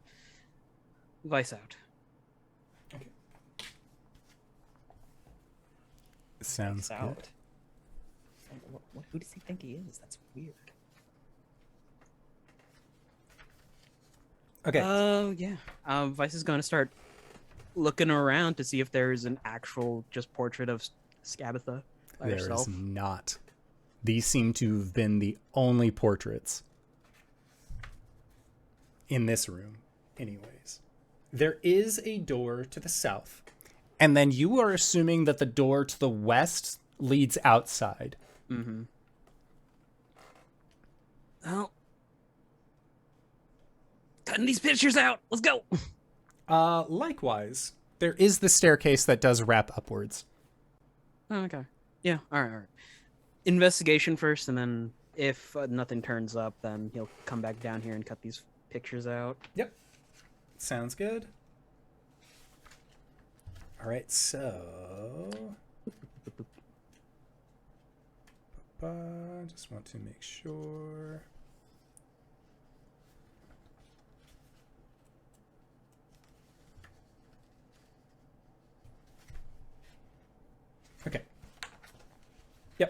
So yeah, looking around, you won't even need to roll an investigation check for this room that you're already in. It seems that it is just these briars and these paintings. Do you want to go upstairs or go outside? South. From my knowledge of where Chucklehead took us, is that the far south room? That is correct. Okay. I'll creak the south door open and see what's on the other side. Okay, let me just check real quick.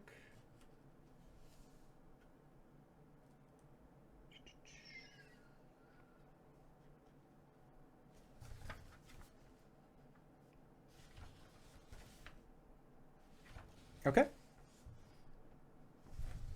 To the south side, you open it up, and you can see that there is a hallway with 3 doors, 2 on the eastern wall, 1 on the western wall.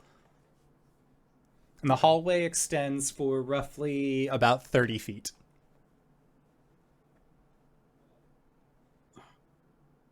Yeah, he'll make his way down the hallway, just quickly, like, crack a door open, look inside, crack a door open, look inside, crack a door open, look inside. So on the second door, on the western or on the eastern side, as you open it, you see that moths cluster around a lantern that hangs from the ceiling in the middle of the hallway, casting flitting shadows along the walls. The hall contains 3 sliding doors along the walls, and a heavier hinge door stands on the opposite end. So you open first. You do not see much of anything. It looks like a cupboard. Or I guess this would be the westernmost wall. Sorry. You open the second one on the eastern wall. There's like some food stores, but really nothing much as you see. And then when you open the 10th, or you open the one on the western and slide it open, you can see that the area is dark, but there is a large, like it almost looks like egg-shaped, that seems to rest in the middle of this room. And as you open it, moths just fucking shoot out. Like they are covering everywhere. Like it's whenever you see like Batman with bats, like maybe in a different life you will become Mothman from like all of these fucking moths that are like. I'm already Mothman on Fridays. Ah shit, sexy Mothman. Wink. But as you look at this egg, you see a gray-skinned hand comes out of the moth-like cocoon that they are in, as another hand comes and then tears open the cocoon, and you see a teenage girl wearing a pig mask on her upper face as you are face to face with the creature known as Sowpig. Do you just shut the door? Yeah. Okay. Squeak. The door just... Let's just pretend we didn't see anything. Squeak. Turns on his heel and bolts back down the corridor to the Briar painting room. Problem. Yeah, Vice, you wait. There's no, like, door open, like, immediate. Like, there's no juggernaut coming after you. The door just stays shut. But you still message Vice, Clout, problem. Clout, you are invisible, standing in a hag's bedroom while she is asleep in a tiny makeshift house. And this is the second time that Vice has told you that he has encountered a problem. I want to say that when Vice messages him, Clout is busy trying to like throw a handkerchief over that like bell jar with the moths in it, because he's thinking like, if she sees one of those moths before she sees me, then she's gonna forget the moth and not me. So he's like in the middle of doing that like very carefully and quietly, and then he gets problem in his head, and he just sort of winces, and he says, "Can you clarify?" Sowpig is here. Oh, that creepy shit. Vice sneaks back for comedy bit.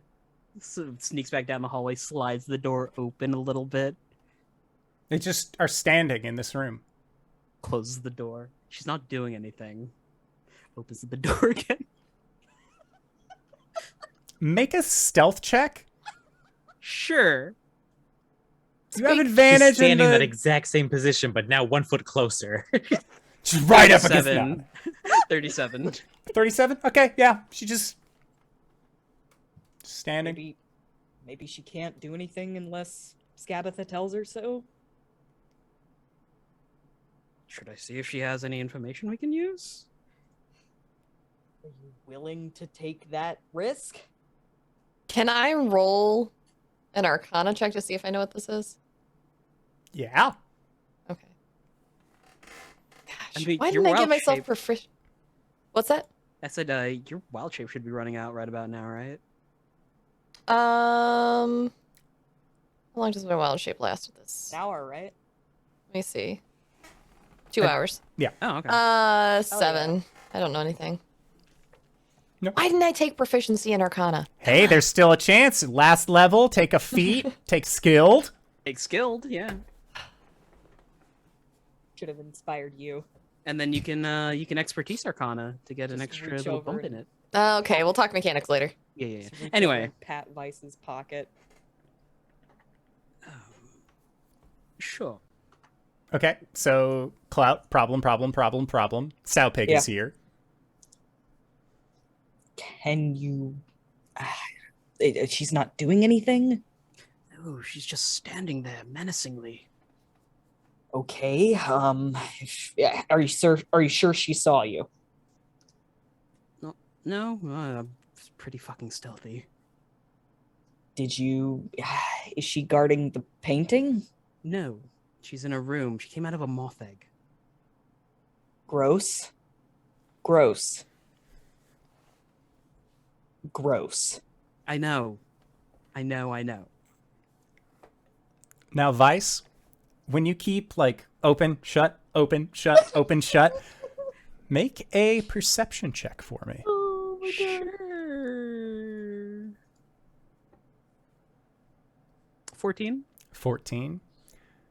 In this room, covered by dust, debris, and a fair bit of cobwebs, in the far corner, past Sowpig, you can see a brilliant white curled horn that looks like it belongs on the head of a much more magnificent creature. Fuck! The unicorn horn is here. Great. Can you get it? If you don't hear back from me in the next 10 minutes, run. Do I still want her to see me if I don't hear from you? Yes. How long has it been since we've been in this building? I'd say you've been doing the Scooby-Doo thing for probably about 45 minutes. Okay. Okay, so 15 more minutes of Pass Without a Trace then. It lasts an hour. I gotta do this now. Yeah.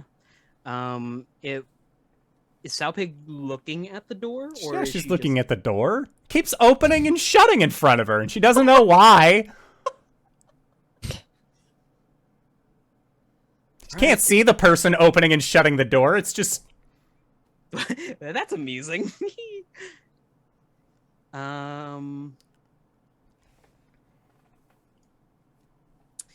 He's going to slide the door open a little bit more, and then look at Sowpig telepathically. He's going to try and... He's going to say, "Come play with me in the tea room." Is that what you say? In telepathically. Okay. Make a persuasion check. That's a +6. No, you fuck! It was on a 20 and then roll to a 2. 8. So, Sowpig looks in the door's direction and says, vocalizes.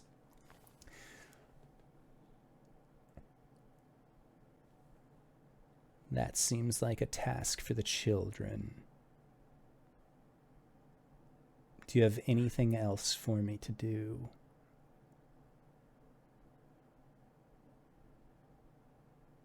You are from Scabatha, correct? Wherever you are, you can open the door. I won't bite. I just want to play. Vice rustles in his pocket and takes Lowry out and sets her on the ground, just close by enough to the door where he could still retain the pass without a trace. Squeak, squeak. He'll put a finger up to his mouth. Let me handle this. Stands, dusts his pants off, turns the corner into the room.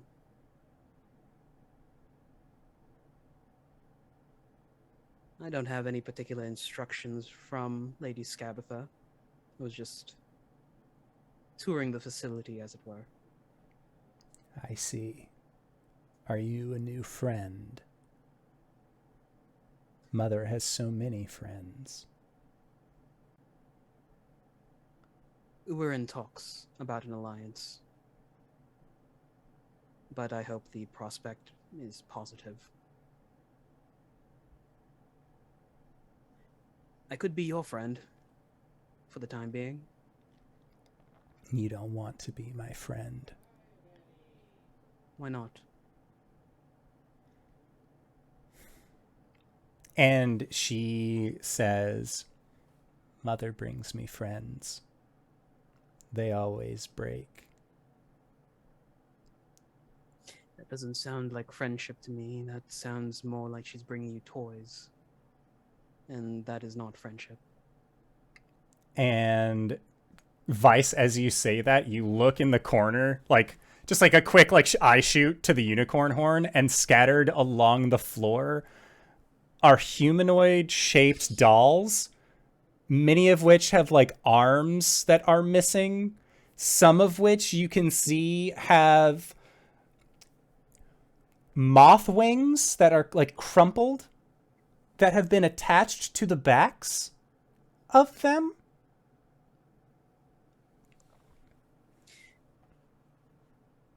Is there a name I can call you? And you see Sow Pig. Now that's not really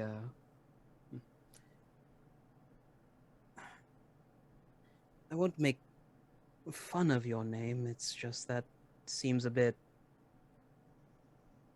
rude, sad to say. How is it rude? Well, It is the name Mother gave me when she dug me from my grave. well, I apologize then if I offended you any. Miss Sowpig.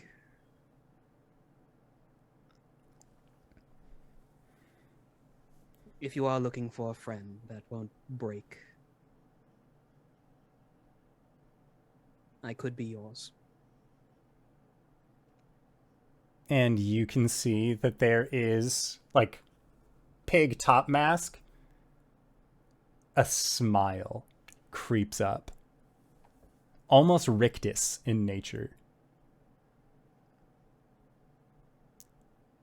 And she says, are you familiar with tag? Who will be Don't let her catch you.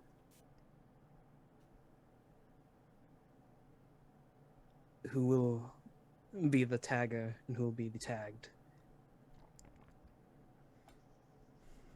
Mother calls it demon hunt.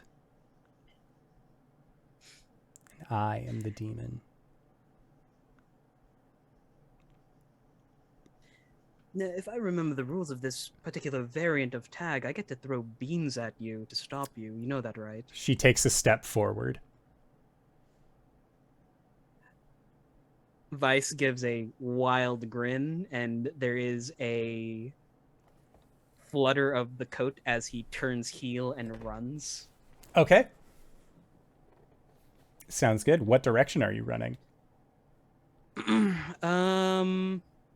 North or I don't want to south? wake.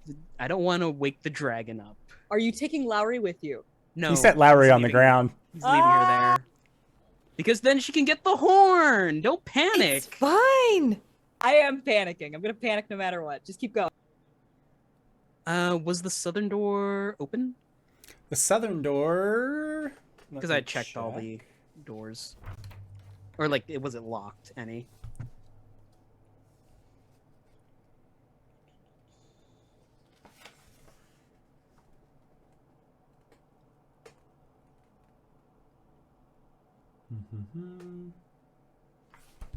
It is not locked. Cool. He's going to turn heel to the south door, and then there's a boot to the door, like handle, as it bursts open, and he'll start running. Okay. As it bursts open, and you kick it, you can see that carved into the walls of this inner chamber are 6 small concave restings. And on each of these 6 restings is a small mechanical looking soldier that has a very fun mustache drawn on them. And as you kick and burst in, and Sowpig steps into the hallway, and she begins to sing a song. And she begins to run forward, and as she does, her arms are kind of loose to her sides, and she is just one hand against the wall, scraping as she comes towards you. There is a noise that comes from this centered room, and it seems to echo through all of Loomlurch. Lowry, you are a mouse right now. Sowpig has Squeak. ran off. You have watched Vice kick open this door. And Sowpig is chasing after. Is the door to the room still open? Yes, it is. Lowry's gonna go in and unwild shape next to the horn Okay. and pick it up. You grab it. You have a unicorn's horn ready in your hand. There's a nice weight to it. Do I know what I'm supposed to do with this? No. Okay, cool. She will stow it in her bag. Remember when, like, Unicorn Lady was talking to us and they said that they removed a partner's horn? Mm-hmm. Yeah. Looking at the dolls, do I think those are actually people? You get the sense that if they are people, they are. If they were people, they aren't anymore. They're not there anymore. Okay. No. Okay. She will cast again. Pass without a trace. Since that is probably dropping soon. Up that for another hour. And she is going to try and cautiously make her way out of the room towards the portraits. Okay. Sounds good. Was that alarm loud enough? To be Oh yeah, heard from the Pam, you are outside? just like, I'm sure, like, it's going fine. They've been gone for like an hour, but like, I haven't heard any head or tail of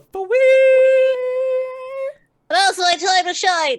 Pamferdam is going to cast Disguise Self on themselves and pick up a few stones and prep a spell on those stones. They're going to come bursting out of the woods towards the scarecrows with their steel defender in tow. But they have disguised themselves to look like a mind flayer. They are just a little bit taller, you know, like a medium-sized mind flayer, medium flayer. Look, in Rime of the Frost Maiden, there is a gnome mind flayer. There's 2 of them, Yeah. and Well, then I all look their like two babies. gnome mind flayers standing, but writhing tentacles. And Pamferdam will unleash the stones from their arms and cast catapult towards the building to try and shatter windows and cause as much distraction as possible. Okay. Just Sure. Make a deception check. Okay, get out of the way. Whoever is now playing Vampire the Masquerade, I don't need to know this right now. There's a set of things called escalation that we've been doing this entire time. And what Pam has done is like, oh hey, Sowpig, let's play some tag. Oh shit, an alarm. I'm coming through with my promise to Clout, which is as soon as I felt like things were getting weird, I was going to make a lot of noise. All right, you said deception. That's this one. All right, 6. Okay. A 6. Like, you hit the side of this building, but it's one of those, like, broadside of a barn scenarios. Like, these windows are massive, but, like, there's just something about, like, okay, I gotta keep my disguise on. Gotta make it look like it's, like, flinging from one of my tent. Like, there's just so many moving pieces that you don't seem to hit a window in the way that you're meaning. You're causing a lot of noise because these are, like, loud thunks. And with the catapult spell, these rocks are, like, piercing through the side of this building, but just like you're missing the glass, and that's kind of a bummer. But like the plan is still going according to plan.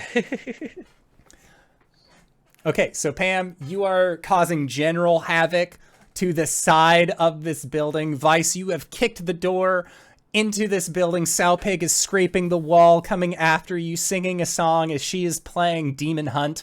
And 6 mechanical figures are emerging from small holes in the wall in this room. There is a stairwell that leads up, or there is a door to the south. Can I just run through this entire building and put Final Fantasy XIV dungeon? I'm running through the entire building, grabbing every trash mob. Yes, you can. I'm not gonna do that because that sounds like death. Oh Lord. Okay, here we go. He doesn't know if that door's closed, so he's gonna try and run up the stairs. Okay, so you rush up the stairs. Sounds good. Let me see here. Just wanting to make sure.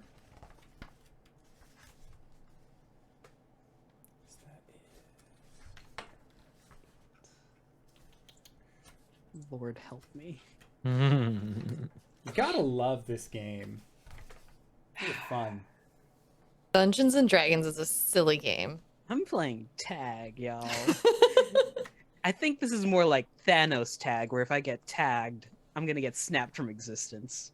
Yeah. Yeah. Or I get turned into a child. Okay. So it looks like... Peanut butter baby. Ah.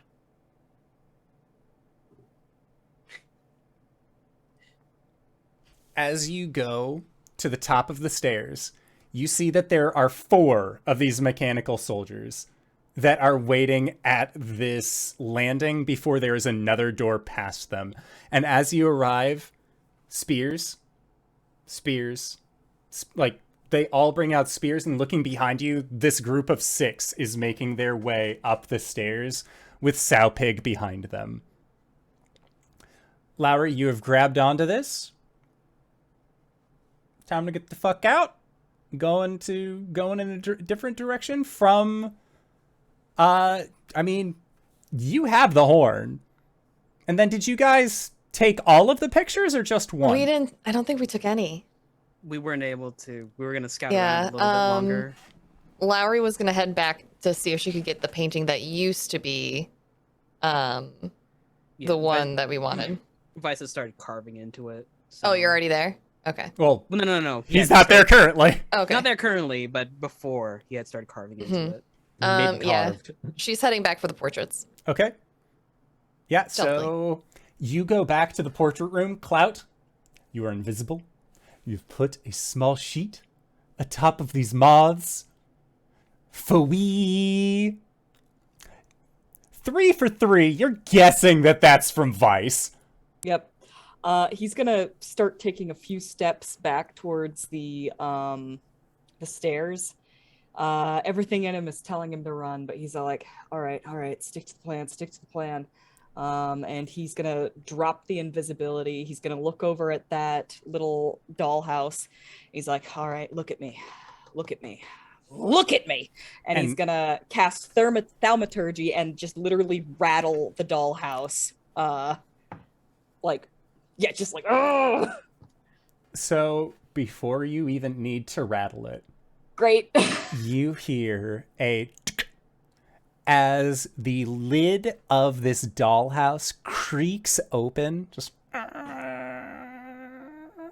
as you see what appears to be a shadow just come and whirl around with that kind of accordion-like laughter as it manifests into the room, and the head is turned not towards you, but looking at the moths where the moths should be, but they have been covered. And then Skabatha turns, and with her one wooden eye, she locks eyes with you. And you can see that there is a magical miasma that seems to overtake her one wooden eye. And she does not see you.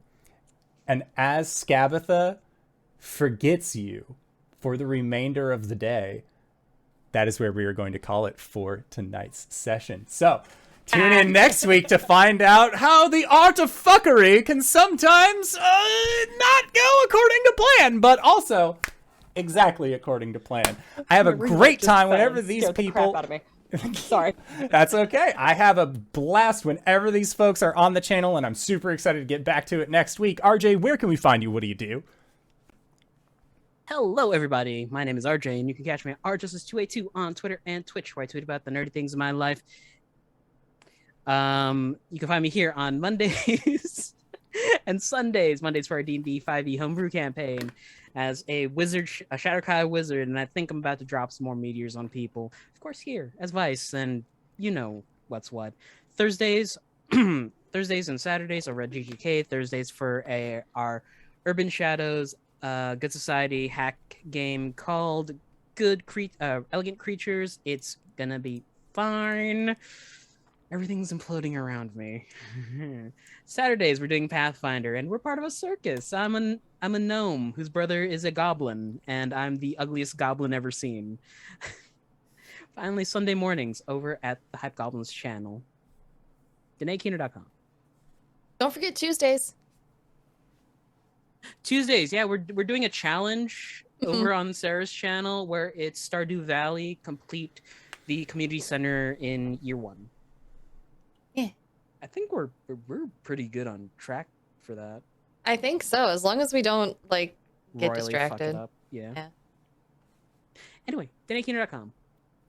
And that leaves me. So you know about the 2 gaming days because RJ just talked about them, so that way I don't have to. If you're looking for me on Twitch, you can find me on guesting on select Wednesdays. The next one will be May 11th over on the Bard's Playhouse, where I play Paris, the Toreador Primogen, in their Sin City by Night game. I'm having another guest slot with them for an all Primogen guest star episode. Definitely check that out. Sundays, you can find me usually at 10 a.m. EST, playing in Nexus Adventures with RJ. Here you can find me Sunday nights at 10 p.m. EST. And April 20th, 8:30 p.m. May 4th at 8:30 p.m. EST. That's right, I need to go change that other 10 p.m. May 4th at 8:30 p.m. EST, I will be playing in the final session of our Secret of Skyhorn Lighthouse one-shot adventure, which we broke up into 3 episodes over on Tabletop Bob's channel on Twitch and YouTube, where I play Trust the Tiefling, who's very dependable, reliable. That's me, TheHypeGoblin.com. And hello, everybody. I am Mediaflare. I am a tabletop streamer, video gamer, and voice actor. You can find me on my own Twitch channel, twitch.tv/Mediaflare. You can find me on the Twitters and Facebooks, as well as the YouTube, where I archive my streams. You can also find me, of course, here on Sundays on Indoor Adventure, as well as here on Thursdays, where I play the DM of a Call of Cthulhu game set in the SCP universe. If you are looking for more people at your table, feel free to contact me, DanaeKeener.com. Speaking of DanaeKeener.com, hi everybody, I'm Danae Keener. You can find me at DanaeKeener.com. I do nerdy drawings, mostly related to D&D, and a lot of things on this channel. You can also find me at Danae Keener on Twitter. I've got a pinned tweet there. It has my schedule, so you can see all of the games on the Twitches that I am up to, and so you can go and check that out, DanaeKeener.com. And if you've made it this far, you probably already know who I am. But if you don't, hey, Acorns, what's up? It's me, your buddy, your pal, your friend, the Indoor Adventurer, the showrunner here at twitch.tv/Indoor Adventures. We do shows like this on Monday, Thursday, and Sunday at 5:30 p.m. Pacific Standard Time. I was about to say as well as at Sundays at 7 o'clock, but I just said that. Don't worry. We're figuring it out. Also, sometimes throughout the week, I put model kits together, which I think is really fun. Come by, hang out, check it out. But speaking of coming by, hanging out, checking things out, we do have a Patreon-supported after show called Nights in the Courtyard that we like to do for all you acorns out there, where we answer questions not only from each other, but also from the community. Easiest way to ask us those community questions, join us on our Discord. The link can be found in the Twitch chat to the side over there, or in the description of this video or audio cast down below.